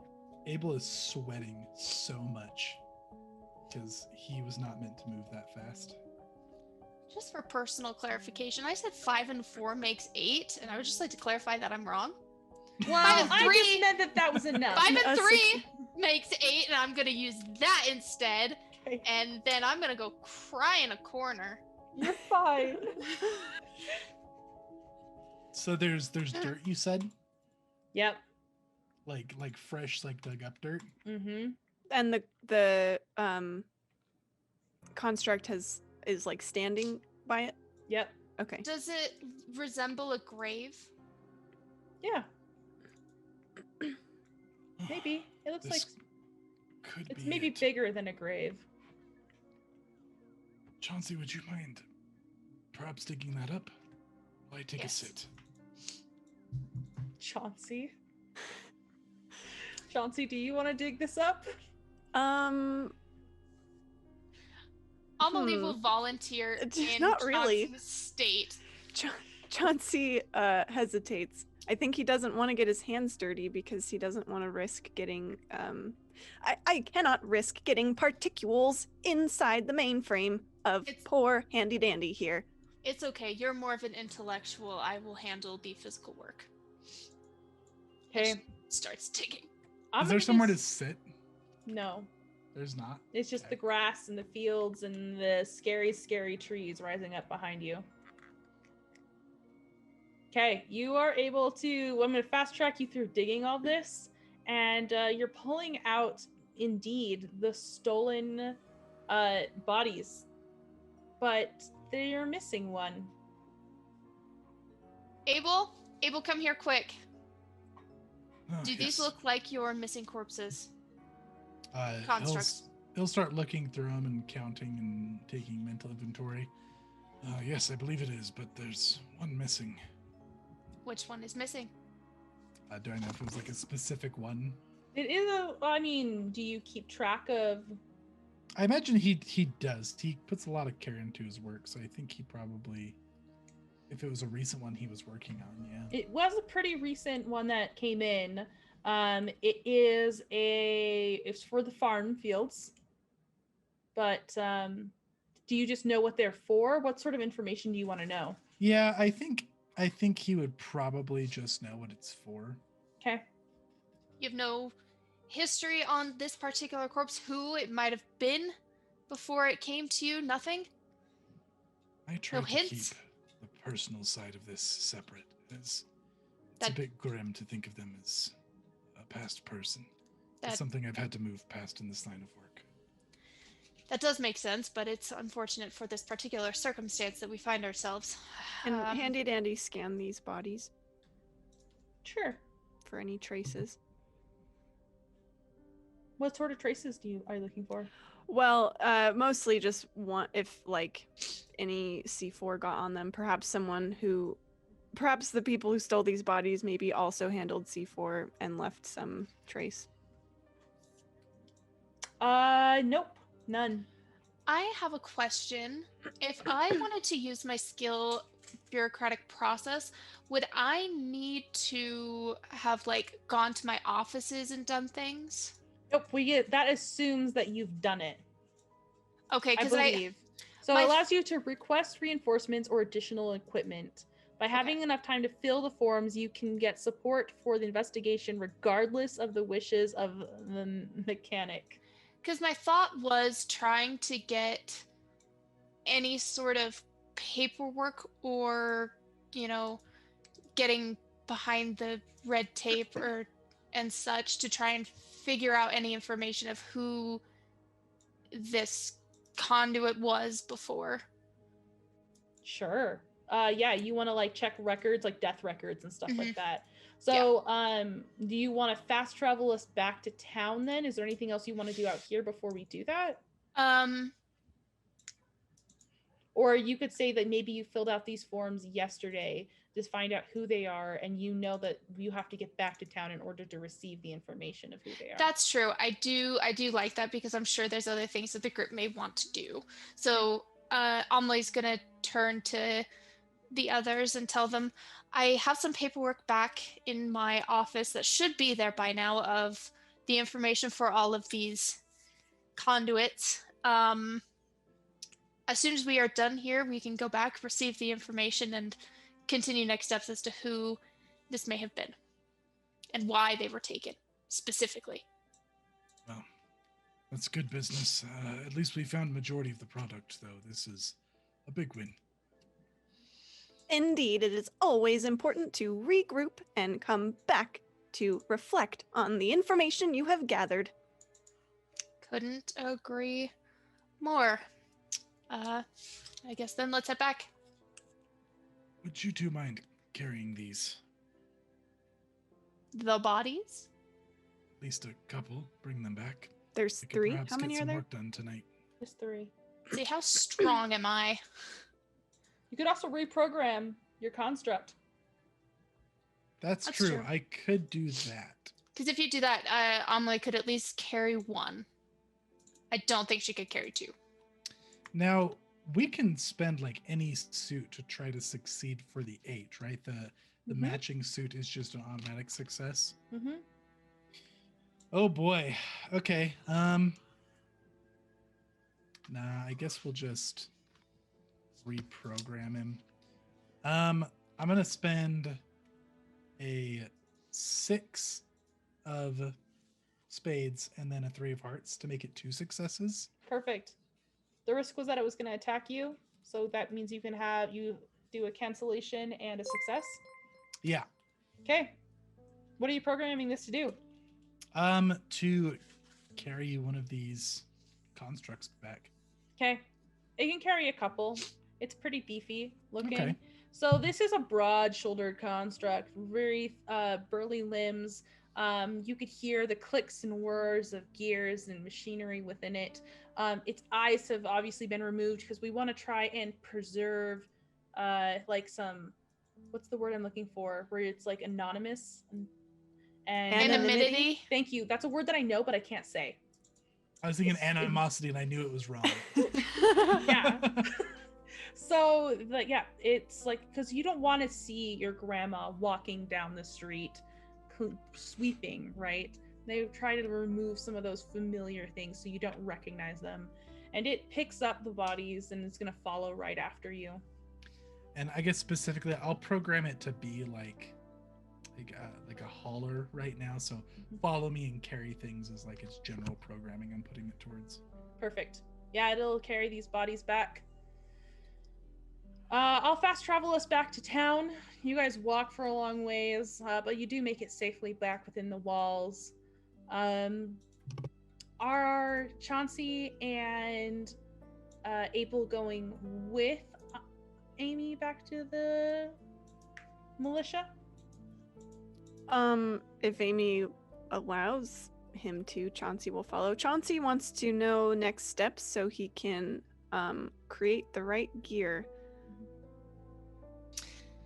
Amelie will allow it, but she won't expressly say that. She'll just kind of allow him to do his thing.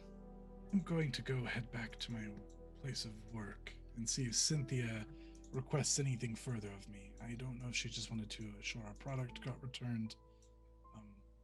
Check back in with you if she thinks I should still tag along. Sounds good. Thank you for your help with the woman in the house. Oh, yes, of course. Perhaps I would have made a fine inspector in another lifetime. That I could agree with. He'll smile and then just head off with the construct.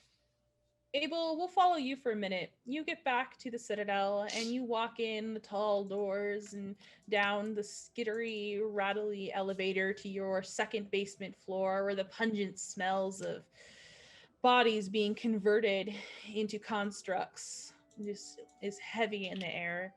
And Durin waves at you and your boss Cynthia is close by. How did it go, Abel? Well, I have to say the militia is rather rude, not so good with people. I told you. I know it's childish childish to say I told you so, but I told you so on this one. So I was able to help, at least in that regard. Also, I was able to reprogram this construct here to help find our product, and we got all back but one. Oh, which one's missing? Just one of the farmhands. One I was working on recently. I don't have any of the details on it, do you? She shakes her head. He looks so tired. He's gonna go sit down. Durin will bring you a cup of tea. Did they have Can I catch my breath while I'm drinking tea and talking? Yeah, absolutely. Okay. But old friend, any leads? No, none yet that I'm aware of. Just where we found it. Did you still want me to assist? No. Take the day, my good sir. But does the tone sound suspicious at all there? I don't know. Do you think the tone sounds suspicious at all there? Could I try to could that be like a I would say flesh? That's a flesh. The social abilities. Can I just say that I love the suits?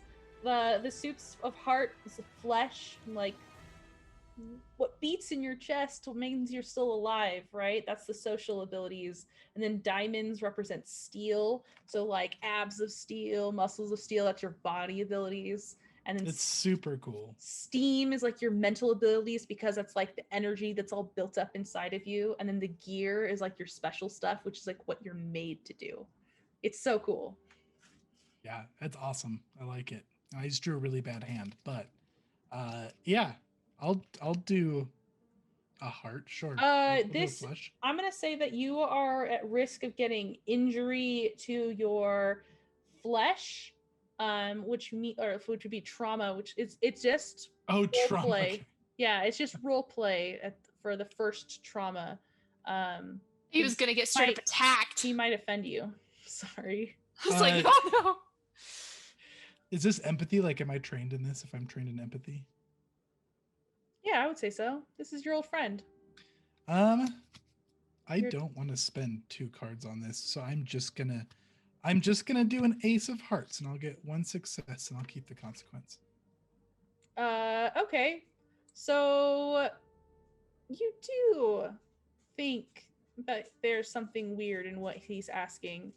You're not really sure what, but that seemed off to you. And but he's noticed that you stared at him for a little too long. Paused sipping the tea and just kind of stared for a little bit. You're staring off into space again. Yes, I'm sorry. It's been a long day. I took some energizing tonic, and I know it's not recommended for me to take it myself. And your heart's gonna running explode. That fast, I felt like it was going to. I don't think I'll work tonight. I think I will head home and rest. Oh, gonna leave me with all the work tonight, huh? I guess I did say just yesterday it's important to take time off. Well, I'm technically assigned to this, what I was, so I see it a fitting shift for the day.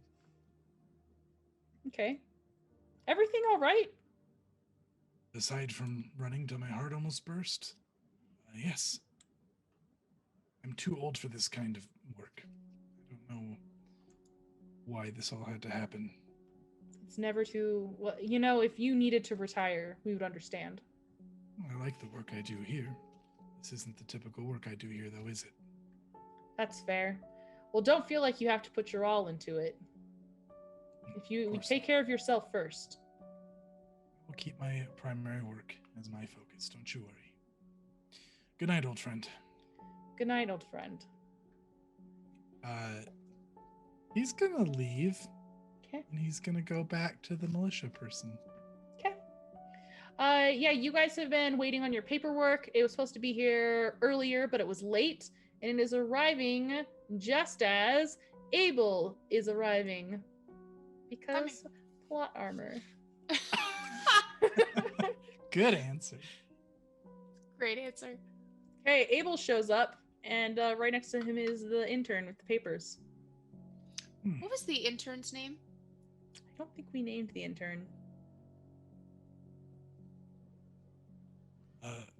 Emily, nice to speak with you again. Yes, because we have met before. Sorry, long day. I wanted to give a bit of information. Absolutely. How about let's step in my office just one moment. Is Chauncey here as well?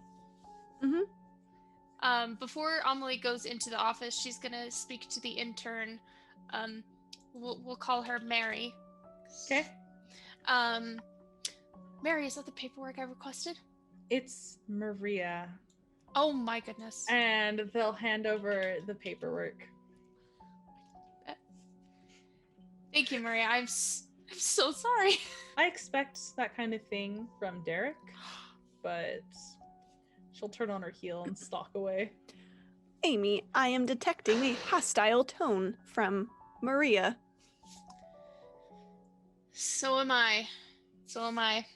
She's gonna... Not so good with people, are you? Evidence would suggest such a conclusion. I'm having a bad day, okay? And she goes into the office and shuts the door. Just having a bad day, okay? Normally, I'm really good with people. Normally, I'm a really good interrogator, and I'm just thrown off, okay? Everybody has off days. I believe it. Yeah. I wanted to give a lead of my own.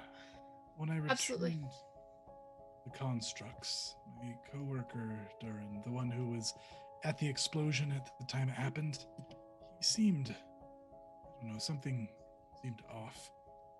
He seemed almost relieved, I suppose, that the investigation was done. No further leads. Interesting.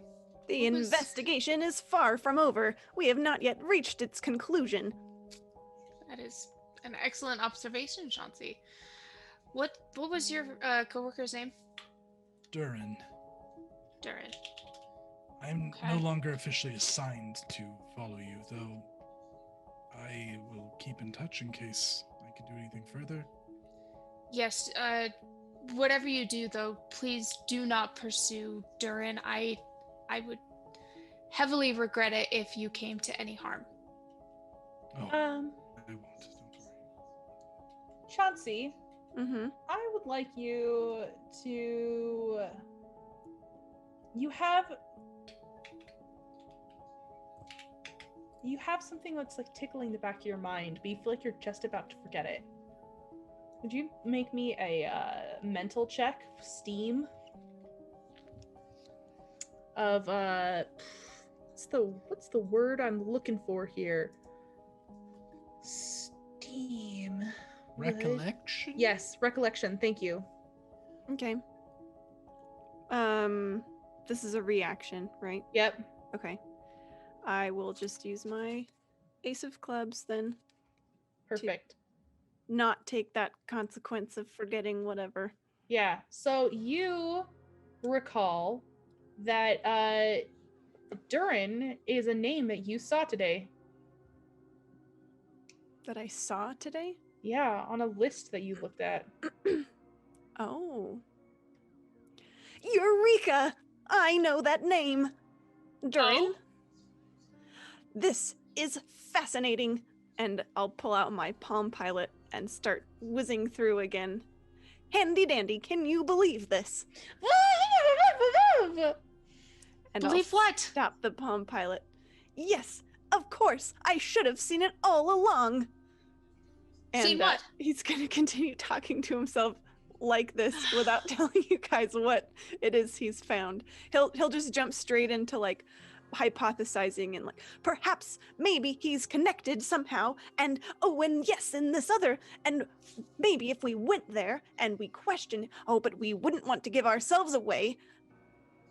Oh, I apologize. I have not shared my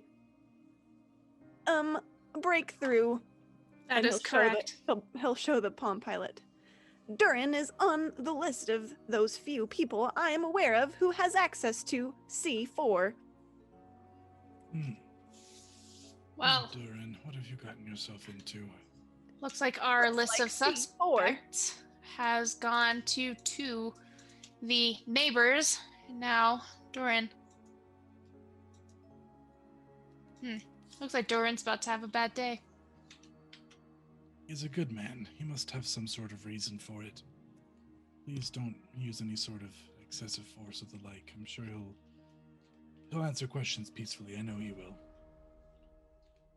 Erica, had you accepted the notepad or the file that Maria Yes. had, or were you just like having her stand there holding onto it the whole time? Oh no, she took it. Oh Okay, yeah. cool. Oh yeah. Okay, She'll cool. have left by then. Okay, good. Because she shut the door. Perfect. Cool. So Amelie would like to take a look at it. Okay. There are a bunch of listed names there, but Durin's last name at least isn't on there if you're looking for like a connection there.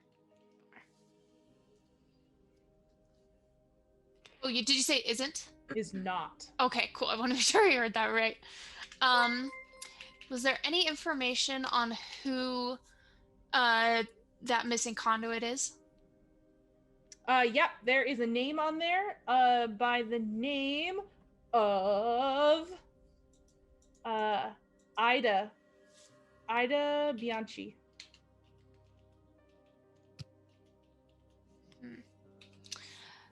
Chauncey, would you do me a favor with your super spectacular technology and see if this name, and she like leans the pages towards him, is this name on any of your lists by chance? I'll start scrolling through my Palm Pilot. Is it on my C4 list or any other list that's in my Palm Pilot? I don't know what lists are in here. Who knows? How does Chauncey categorize people? He obviously has a C4 category. Maybe somebody who's prominent, who's related to somebody suspicious? I will investigate. Excellent. Was there, let's see. What other questions was I looking for that could be on there? So we've got Ida, Bianchi. Does it say anything about any living relatives that she may have?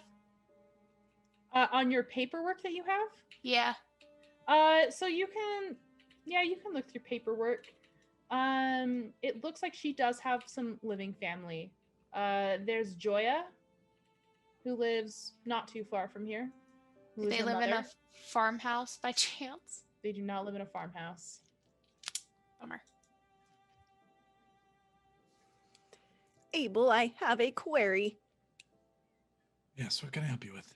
Do you happen to know the location where Duran resides? Do I? It's your old friend, do you? Yeah. We probably, I imagine, crossed abodes at some point after having drinks or something. Sure. Yes, I believe I do. Perhaps Handy Dandy here can detect some traces of the substance. Yes. I could take you there if you wanted to investigate. You shouldn't be at home right now. On your way there? Oh, sorry. He was at the Citadel not long ago. On your way out. I don't know why I keep forgetting his name. I need to write this down. Derek? Yeah. Derek. Chauncey, do you mind just maybe doing a casual sweep of my floor and the offices nearby for C4, particularly Derek's office or nearby? My hypothesis is that we will turn up traces of C4 here in your office because you have traces of C4 on you. As we have established painfully not too long ago, any footsteps other than mine? I shall investigate. Also, Ida is not in my Palm Pilot, is she? Ida, or no, sorry, the Yeah, body. Ida. Yeah. Ida was not in your Palm Pilot. Okay. Cool. I will investigate. Do you suspect Derek is involved? That is quite a far-reaching hypothesis with almost no evidence. Just a gut feeling, and that they have been to the field before. I have found gut feelings can be quite deceptive. The only thing reliable is hard data. She's just gonna smile awkwardly, not wanting to fight with Chauncey at all. However, every lead is worth researching, and I will scan as I leave with Abel. Thank you very much.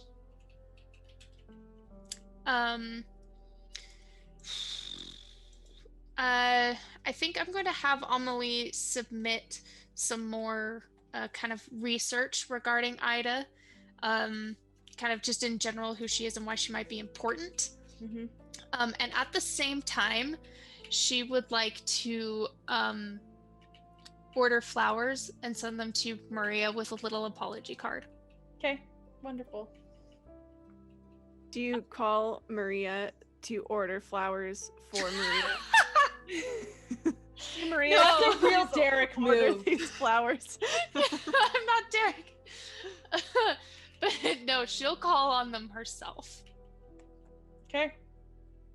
You can write a note and pass it to somebody since y'all don't have telephones. But yeah, you write a note, pass it on to that's another true. intern to go and do that. Yes. Okay, did you want to make a check to be able to scan for this here and differentiate between good old Chauncey's not gonna bother with Amy's office. Okay. But he'll scan he'll scan Derek's office because Okay. Amy presumably hasn't been stepping in there since she's stepped in the She's never dirt. stepped in his office. Okay. So he'll go and scan. Now you do know that Derek has been to the explosion site. So yeah, you do find C4 in his room. I didn't even think about that. Just as I suspected, he says to Abel. Perhaps we need some more evidence. Do you have a warrant to enter his home? We investigate? Chauncey's eyes go wide. A warrant isn't something he has literally never considered ever in his life. I am working as an advisor in a voluntary capacity. I guess, would a warrant even be a thing? Like, is this policed? So I don't know if a warrant would be a thing. The militia kind of have full control, within reason. They're there to protect. Okay. And Amy's not here with us at the moment, right? No. Well, if we're working for the militia, I have to imagine we're okay to enter. Let's take a peek inside and see if there's anything. I still have the construct following me, by the way. Okay. People are Okay. definitely side-eyeing that, but it's fine. But For it's fine. now. Imagine they were side-eyeing it when I was bringing more constructs back with me. It's true. Yeah, I'm gonna try to open the door. Chauncey seems confused at any hesitation of entering this building. Now you went to Durin's house? Yes, is that what you were talking about, Abel, or that's- are you talking about Derek's office? Durin's house, right? Oh, okay. Okay, cool. I was just making sure that I understood that correctly. Yeah, So Durin's we're house. time skipping you guys over to Durin's house. And you're opening the door. Yeah. You hear a jump in the other room. It's like a clattering of things and a sharp gasp. Oh, I'll knock when I hear that. Now that you've terrified the person. Yes. Hello. A woman walks around the corner looking alarmed, polishing her hands on a spare scrap of towel. Chauncey will just walk in with Handy Dandy and start scanning. I'm sorry, what are you doing here? I I'm am sorry. doing research. Yes, I didn't think anyone was home. I apologize. We were looking for Durin, but I thought he was at the office. He is at the office. I come by and help do some chores and stuff. Oh, my name's Abel. He'll shake her hand. She'll shake your hand and look over to the scientist. What's going on? Chauncey is in full research mode and hears nothing outside the whirring and the whizzing of Handy Dandy. I'm sorry. Who are you? Oh, I'm so sorry. My name is Maria. And are you a wife, a spouse of Durin's? No, just a friend. Just a friend. I'm so sorry. I said the wrong name. Her name is I was Joya. about to be say. I was Maria. about to be say. Is she an intern? Is her name actually Joya. Mary? Joya is the name. He's gonna, I think that Abel's looking a little panicked because he didn't expect him to be home, so he's gonna look back at Chauncey. We're just here investigating what happened at the Citadel. I'm sure you heard. Oh, yes. Poor Durin didn't leave his room all night. He came home, locked himself up, barely made it to work on time this morning. Yes. He was so tied up that he said he left something very important for his job in there. It's actually why I was here. We're both going to be working late, and I was going to try to grab something for him. He really doesn't like people in there. It's attached to his workshop. He's very defensive. Chauncey's already trying the door. Excuse me? Oh, And the door's locked. pardon me. This one's new.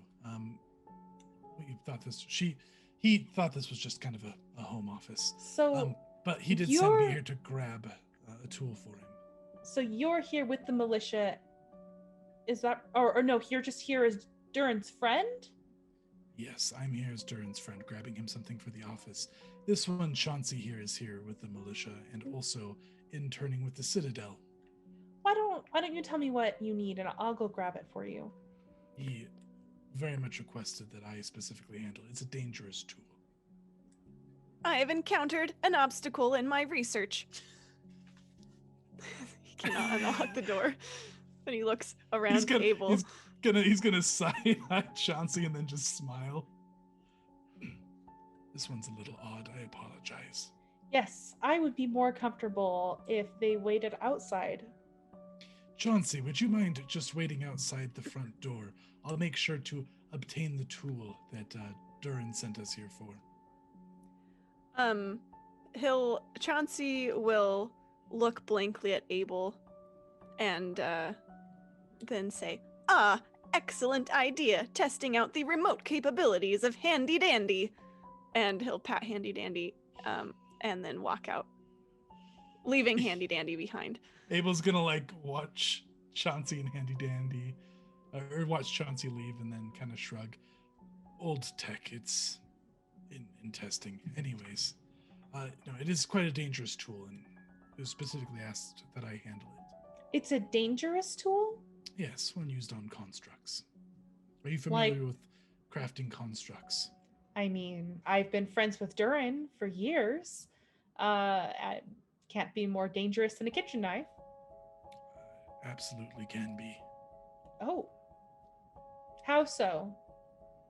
Different serums and everything, if they're to get on the skin or to cause any kind of cut or scrape, mishandle the tool, have grave consequences.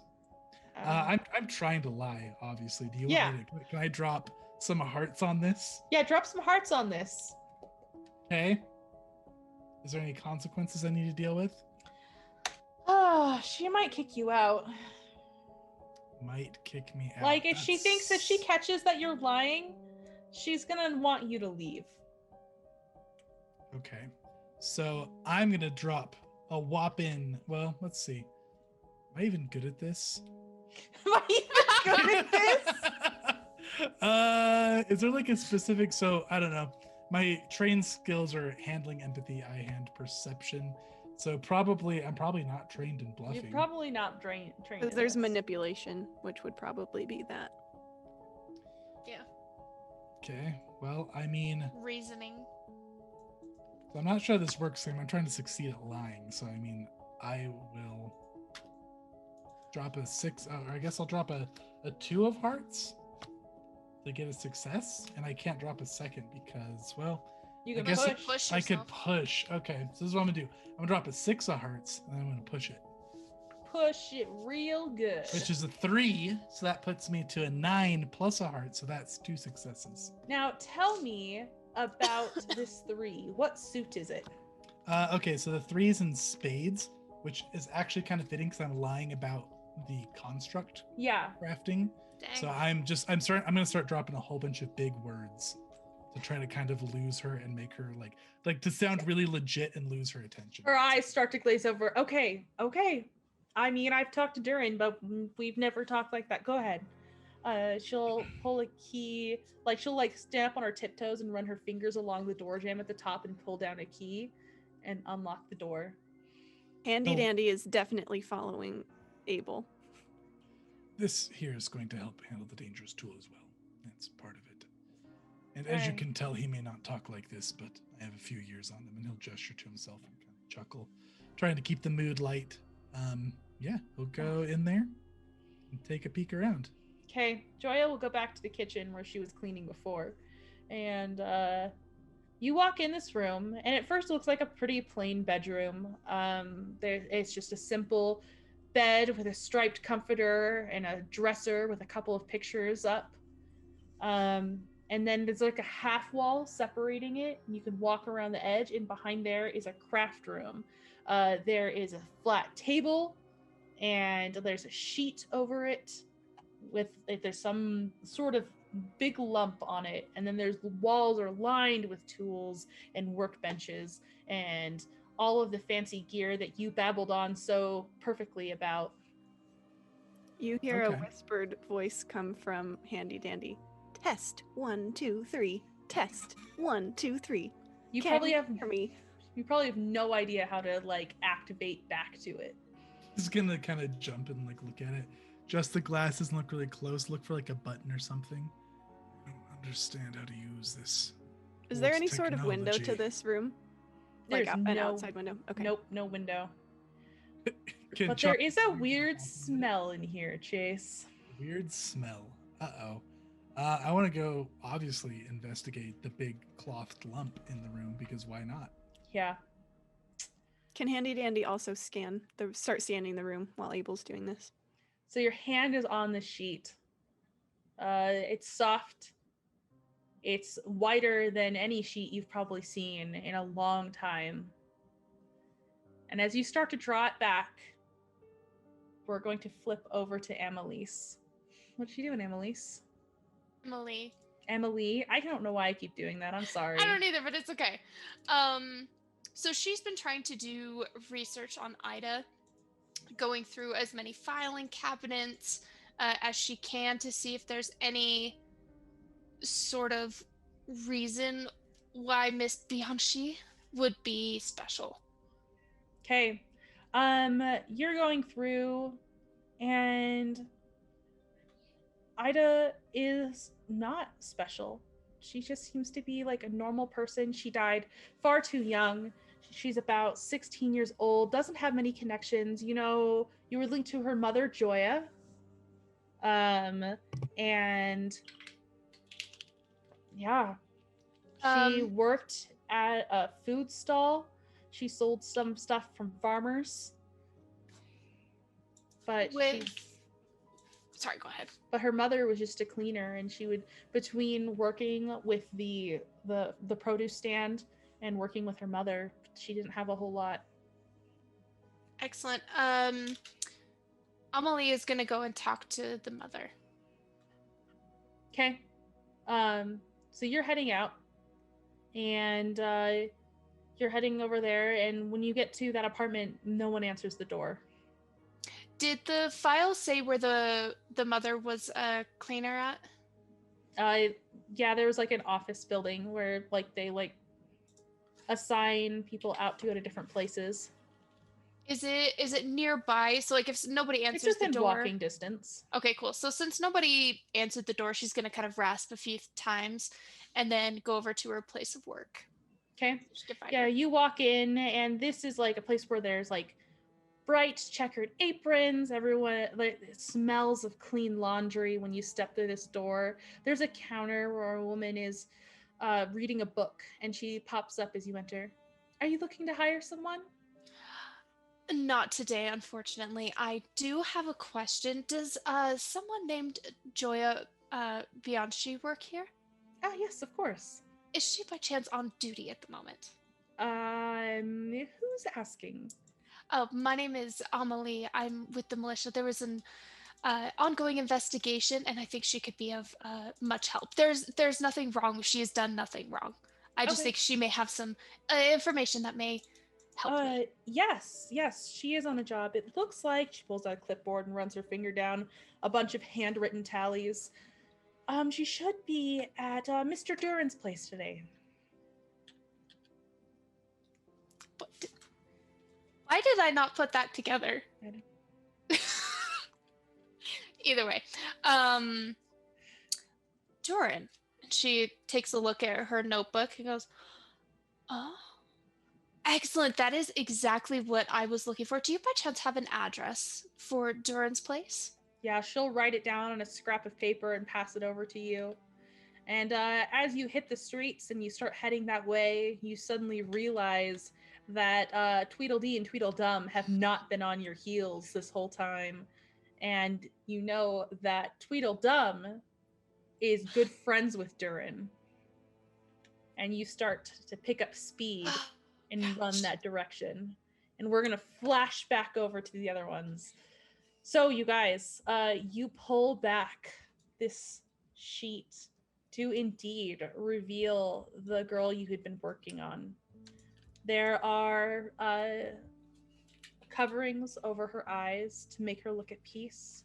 She has a wreath around her head, and she's dressed in funeral clothes that you haven't seen in decades. Abel. Okay, so this is like not what happens. Do they do funerals anymore? I Don't think so. I don't think so. Or at least not the traditional sense of like presenting a corpse and whatnot. I Yep. And imagine. burying. Yeah. Okay. Yeah, so he'll pull it back and just kind of furrow his brows, look a little bit confused. So this is the one that I know is missing though from the batch. Yep. Oh, Durin. Well, is there anything that it looks like I could grab proof around here of this? Like anything that I could bring back to the militia without actually hauling this body out? I mean, do you have any ideas? Nothing springs to my mind. Yeah, no, I don't think so. And this construct is not finished, right? Like it's not functional. Has Handy Dandy found any traces? Yeah, so Handy Dandy finds traces in the closet.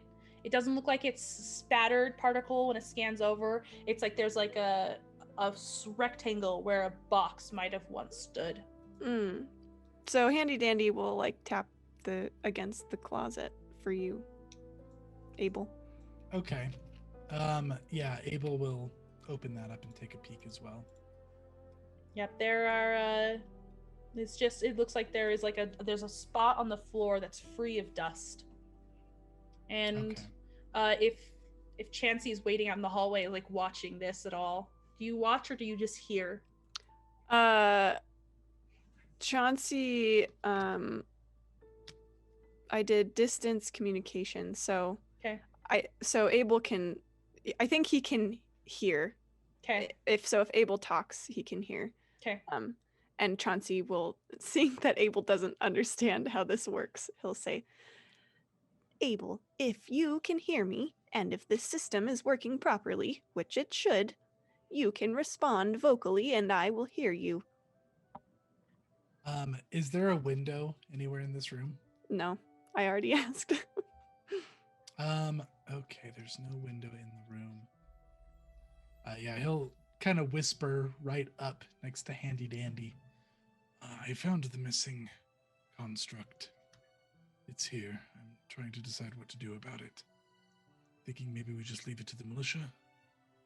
Eureka! We found it! I don't think there's any rational way to retrieve it right now. What do you think?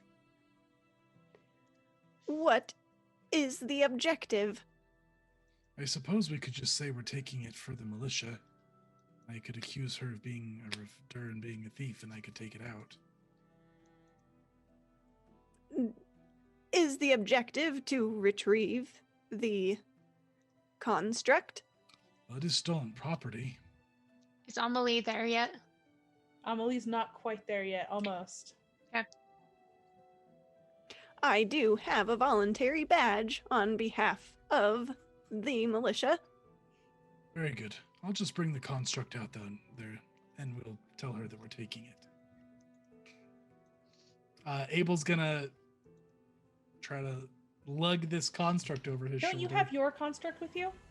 I imagine I left it outside. That makes sense. To bring one inside. Is this Doesn't it still though? carrying the other corpses? No, I dropped those off. Okay, good. Okay. So, yeah, you lift the construct and you bring it out into the room, and Joya gasps, clutches her chest, and staggers back against the counter. I'm very sorry. This What? is stolen property, and under the orders of the militia, I'm going to turn this in. No, she takes a step forward and she reaches towards the construct, her hands shaking, and she cups the construct's cheek. Well, why is she here? My Ida. Is this family? And tears are streaming down her cheeks as Amelie, you arrive. Evidence would suggest that perhaps this person is related to the construct. And Amelie's gonna kind of just gently walk through the door as it's open. Not what I was expecting. What's going on here? We have found the construct. Correct. And are you Ida Bianchi? She looks over to the lady. Ida's the body, right? Yep. Oh yeah, Ida Joya. Sorry. Are you Joya Bianchi? Yes. This is your daughter? Can you explain to me why my daughter's here? I was hoping you could explain that to me. This is Doran's home. Are you two close? We're old friends. We go way back. He was basically an uncle to my daughter. And she's just caressing back the hair that hasn't been removed yet. Her hands trembling against the skin that's already been slightly processed and tanned, darker than what she might have remembered. Definitely more leathery and not soft and alive. Can I hold her? It is known that many corpses carry germs. I would not recommend. I've been treating this one. I think it'll be fine. He looks real, like genuinely sad, and he'll hand Ida over. She's gonna accept her little girl, because even if this girl's 16, this is always gonna be her baby. And she sits down on the couch with child in her lap, and you hear a small rap on the door behind you guys. Durin is standing in the doorway, looking guilty. Amelie, instinctively, puts her hand to the side to stop whoever is gonna step forward. Durin, will you please come here? Abel looks so sad. He's just gonna give Durin the most sad look and say, "I'm sorry, Durin." I believe you have some explaining to do. You don't understand. Help me to understand then, because in accordance to I have to say numbers now. She pulls out her notebook and she says, in accordance to 2-2064, which ratifies the direct and immediate ownership of all non-slaughter bodies, human and otherwise, for use at reconversion into worker constructs for public or private utility with deliberate impediment to their transport, punishable at the discretion of the Analytical Commission of the Citadel of Sciences of Florence. You are aware that you have broken several laws to, 1, take this body, and 2nd, to attempt to bury it and not allow it to be a construct. I have spent my life preparing bodies. I've seen my mother and my father changed my brother. I understood, it was their time. They had served a purpose in life, and they were serving their purpose in death. But Ida was such a little life. And it's not right that little life, that little flame, is going to, spend their life... God, they deserve better than this. Their life is gone. This is just a mere shell of who they were. I understand that. I do this for a living, and I know. But she hits differently. And you hear Joya sob from the couch. Unfortunately, there is nothing I can do. This is a violation of several laws. And I'm going to have to take you in. There's nothing you can do. No. Can you at least let me finish putting the body to rest and then say you couldn't recover it? I'm sorry, but I am part of the militia. This is what I do for a living. I am in charge of upholding the law, of which you have unfortunately broken in an unfortunate circumstance. I'm sorry that you have had a change of heart in the process of which the world has become, but I must take you in and her body must be returned. Abel, old friend, help me. Amy, Chauncey looks very uncomfortable with all of the feelings about right now, but he watched this little girl, and I think it hit him that if something were to ever happen to Handy Dandy like this, that he would never be able to recover. We have not yet solved the case of the C4, and I did in fact find traces of it in Derek's office. Perhaps we can first investigate that lead while providing some, extra time. Listen, I know what you're trying to do. And I'll accept any punishment. I won't flee. Just let me. This life is so hard. And it's so dark. And you it's don't think so it's any easier unforgiving. for me who has to follow through with these punishments? I understand, and I will let you follow through this punishment. I just want you to know that even though you have to do these things, you let one little girl be at rest. At a place where her mother could visit her.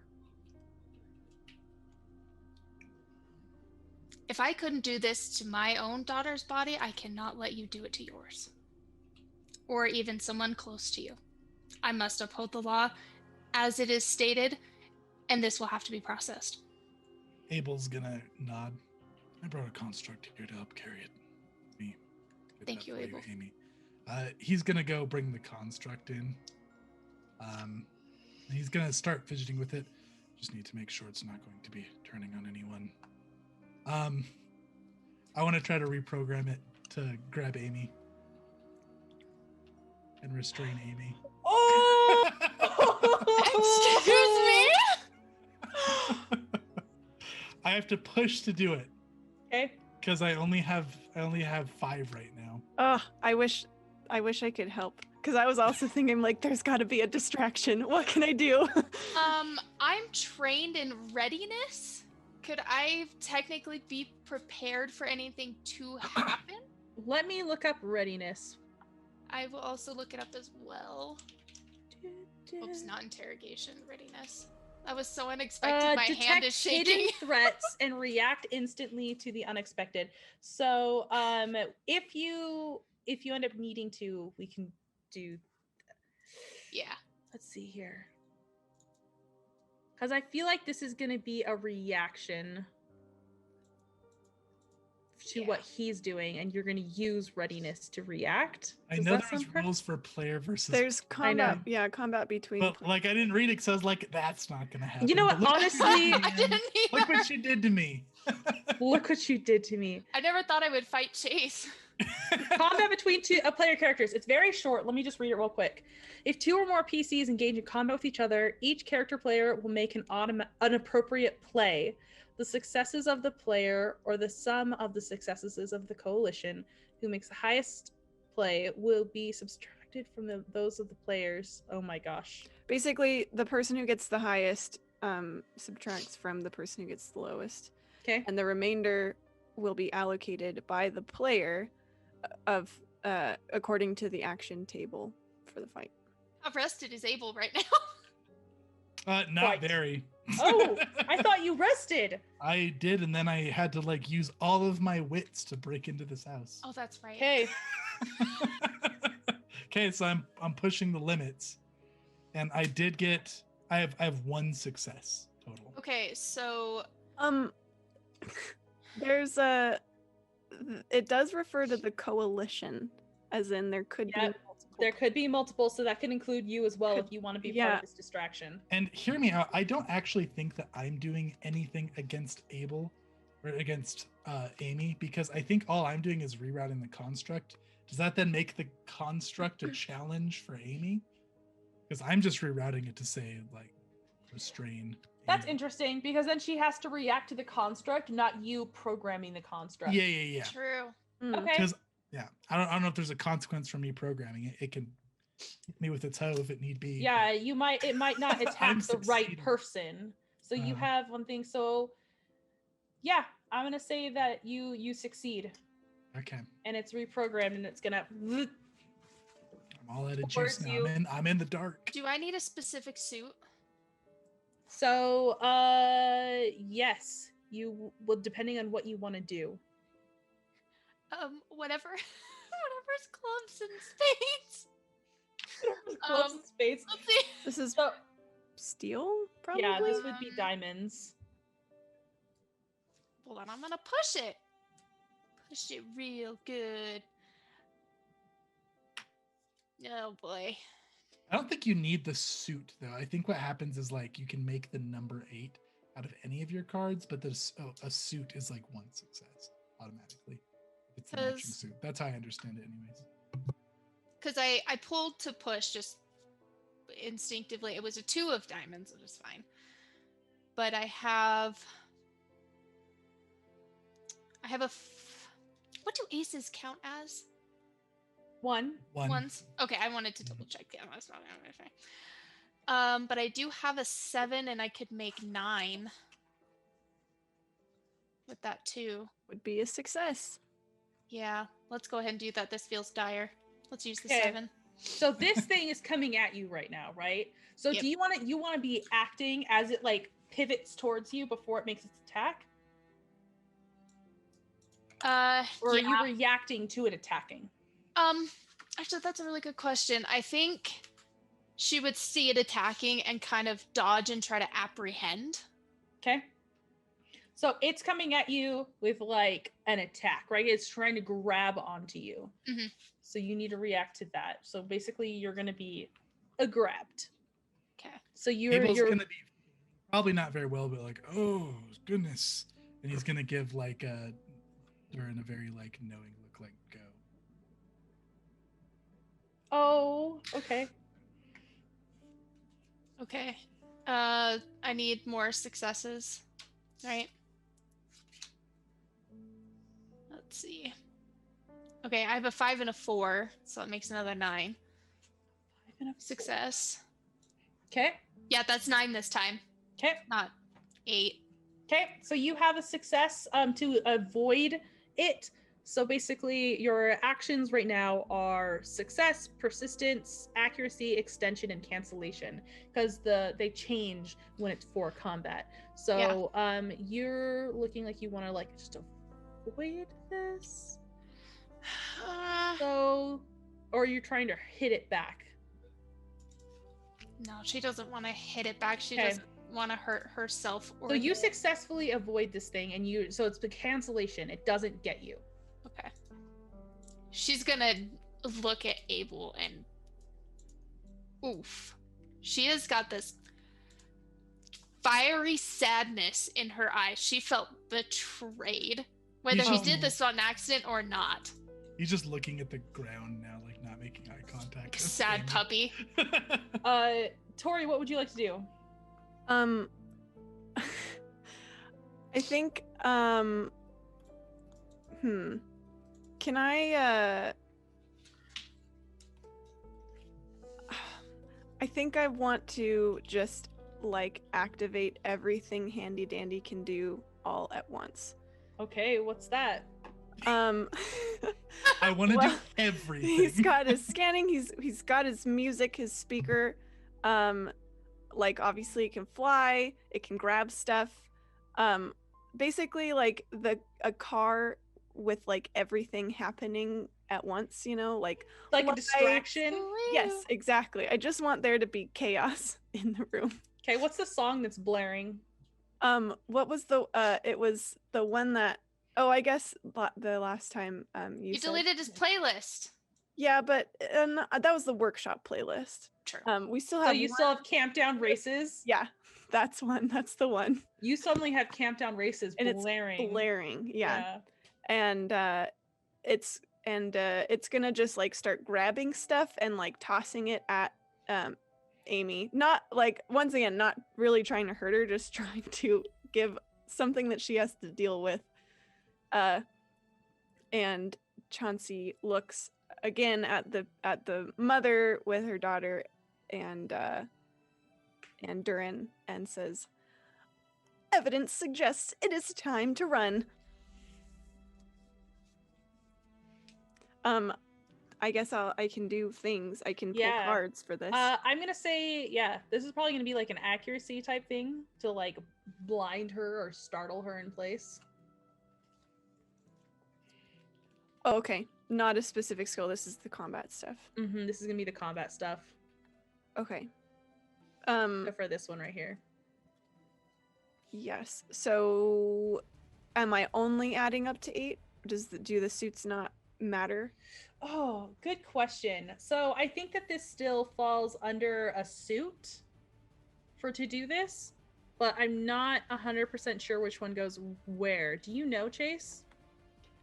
I mean, can I argue for my gear since I'm just pushing all the buttons on Handy Dandy That makes sense to me. Yeah. rather than like brute force or anything? Yeah, I would say that. Okay. Then I'm gonna play 2 spades for 2 successes. Okay. And I'm gonna spend 1. Well, this is against a player, so I guess I guess then it goes by sums Do instead the 2 of spades equal 8? the 2 spades don't equal 8.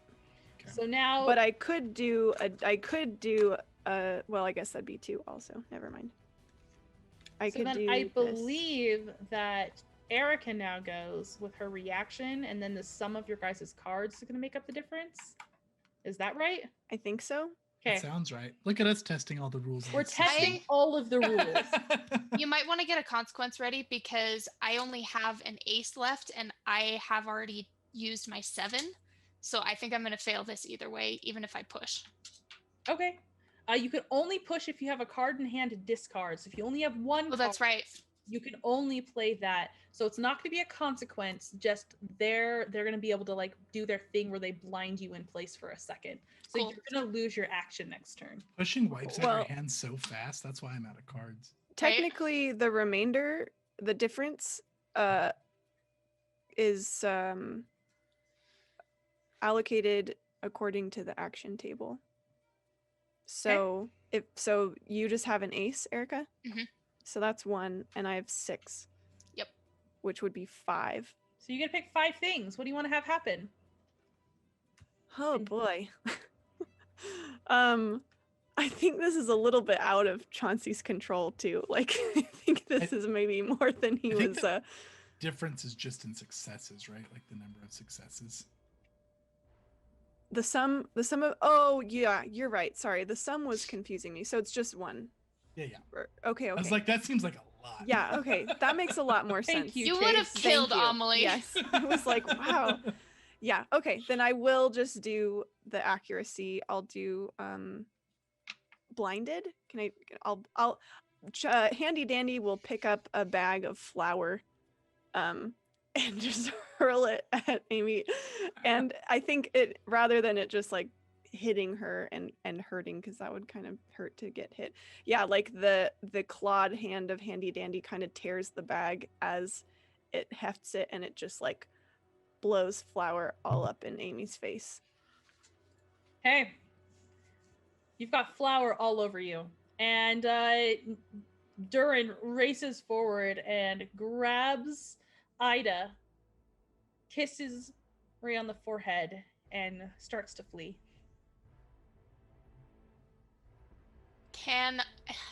Oh wait, did I lose a turn? Yeah, now it was going to be your turn, but you lost a turn. So now we're going to come back around to Abel. What are you doing? Abel is slumping down against a wall and sitting on the ground, awaiting his consequences. Okay, Handy and Chansey. Well, Chauncey's not accustomed to following rules or sticking around for consequences, so he's going to just run with Handy Dandy. Perfect. The creature is gonna, the construct is gonna try and grab onto Amy, who I think can still react, but you have no cards, right? Correct. So you're gonna have to take a minute to just recover yourself. You can draw blind. You can draw blind if you want. That's true. It was a 3. But is it in the correct suit? Nope. Okay. So you're grabbed. So the others are gone, and it's just this construct trying to grab Amy now. Mm-hmm. Okay. Can Abel? Well, they're running. They started their leave. Maria, not Maria. Why do I keep saying that name? Joya. Joya is still sitting on the couch. Because you ripped out my heart once already with Maria. Sorry. I'm sorry. Okay, Abel's gonna hold off for just a little bit longer. He's gonna peek around the corner, see how far they're getting. If they're a good distance, like if they had a good head start, he'll try to disable the construct. They don't have a good head start right now. Okay, he's gonna just keep sitting against the wall then. Okay. You now have been grabbed, and it is your turn. And you have flour all over you, and you've been grabbed, and Joya is crying, and she's saying, please, please. He won't get far. He'll come back. Amelia does not feel bad at all. And she gets a 2. And it's a heart. I think I need a diamond. Is that correct? For... to kind of get out. Yeah, nope. So you make an action to escape, and it's got you really good. You thrash in its arms, and its tough skin scratches against yours, and it is just infused with steel, not letting go. Cool. What once might have been a nice hug is not so nice. She needs a nice hug right now. Okay. Durin gets further away, and this thing's not letting go. Abel will step up. He's gonna try to program it to let go in like a minute. Okay. Can I do that? A ticking timer. Mm-hmm. Like a timer on it. So I have to draw. I have to do it blind. Now, if I'm trained, do I still draw 2 blind? Since I can put 2 cards on it? I think so. Okay. Well, that's a 1 and a joker. I got my joker. Nice. Lucky. Yeah. So that's a single success. Okay. He'll get up and he'll start fidgeting with it. Just 1 second here, Emily. I'll have you out. She's not saying a word. Are you fighting back, or are you going to wait as Abel tells you he's going to release you? She's going to wait. Okay. If you struggle too much, it could harm you. Just settle down. I'll have you out. She still doesn't say anything. After a while, the timer goes off. The arms pull free from you.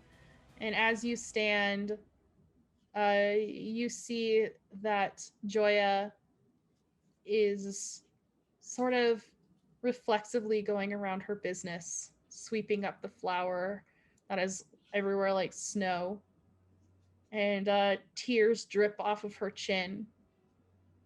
And she looks over to you. She says, I'm sorry. I didn't know. I believe you. Now, where would Dorian have gone? Dorian, oh my gosh. We know where your mind is at with this betrayal. Gosh dang it! I didn't even think about that. Well, it's because in the chat, it's somewhere out there, Dorian is smiling down on this, and that's where Dorian came from. Got it. Durin. Where would Durin have gone? I don't know. And with that, she runs after Durin to see if she could try to catch him. Okay. In the favor of time, I'll put a wrapping up scene here. If you guys are okay with it. Okay. So you don't find Durin immediately, but an hour later, he turns himself into you. There is no sign of the body. Abel, you are arrested for helping your friend. Chauncey, you are currently on the run, scheming up a way to clear your name, and skipping out from one scrap heap to the next to find your latest new toys. Abel, you do have a pretty firm sentence. But being a respected scientist, you still have hours where you get to go return to your work under supervision, turning more bodies into constructs to help the world.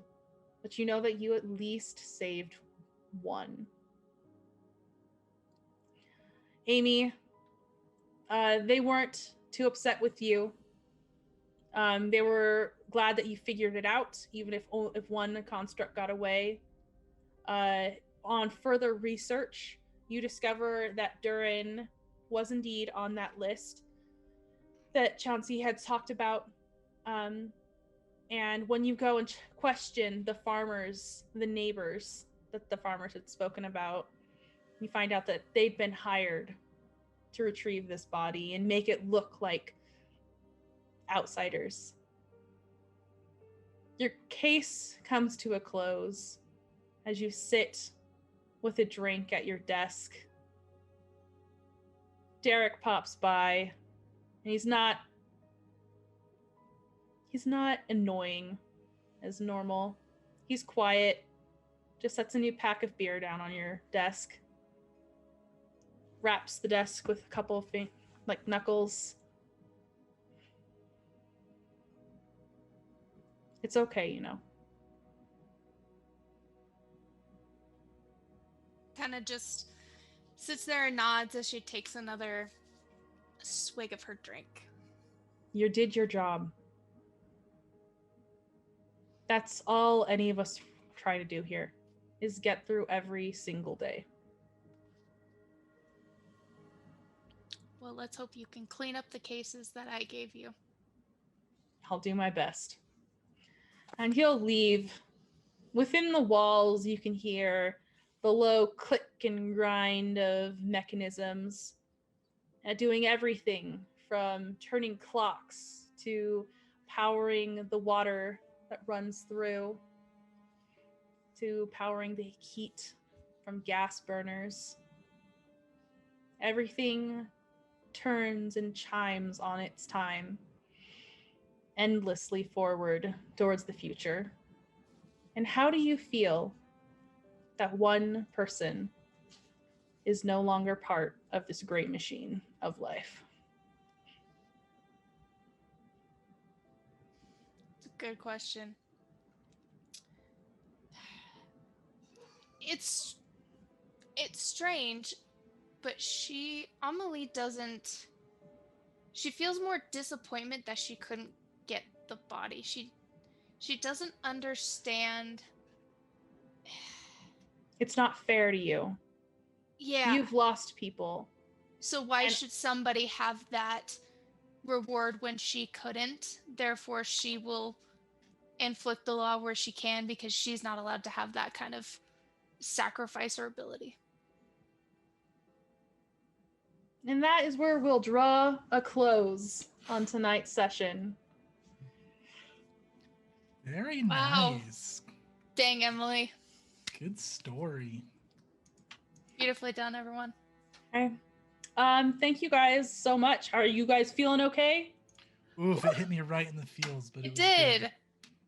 It was. Indeed, Andy survived, so I'm good. Sorry, was I hard. attacked you, Erica. It was It M's fault. was so unexpected. But like, if I wasn't this character, I probably would have turned as well and let it slide. But this particular person could not let it go. So I think it was very fitting. Yeah, I understand why he would want to, have this girl be buried and have her rights. Hey. Yep. Thank you guys so much for giving me your time. Like, so much. This was a really fun game. Penny for a Tale, thank you for letting us play this. The Kickstarter is coming out in May. We will be posting about it on our socials when the Kickstarter goes up. And if you like this game, if you like the melancholy, weird, like necropunk feel of it, go ahead and check it out. It's pretty awesome. Actually, like a very really smooth system with the cards. Like yeah, it was really smooth. I would definitely play this system again and like feel more confident about the rules the second time around. Definitely. besides that, if you'd like to support our channel, please follow or subscribe on Twitch, YouTube, Twitter, Facebook, Instagram, all the good stuff. You can also show your support by purchasing dice and accessories from one of our affiliate partners. After all, if you're going to help us out, you might as well get some fancy math rocks out of it. You'll find all those links as well as our Patreon in the discount section below, or if you're watching this on YouTube, in the description. If you are doing one or all of these things, thank you guys so much. Your support means the world. It lets us do what we do, which is promote all these indie games and play TTRPGs. So, go take a long rest. Drink some water. Please, please, please do not turn dead bodies into constructs. And hopefully we will catch you next time. Bye.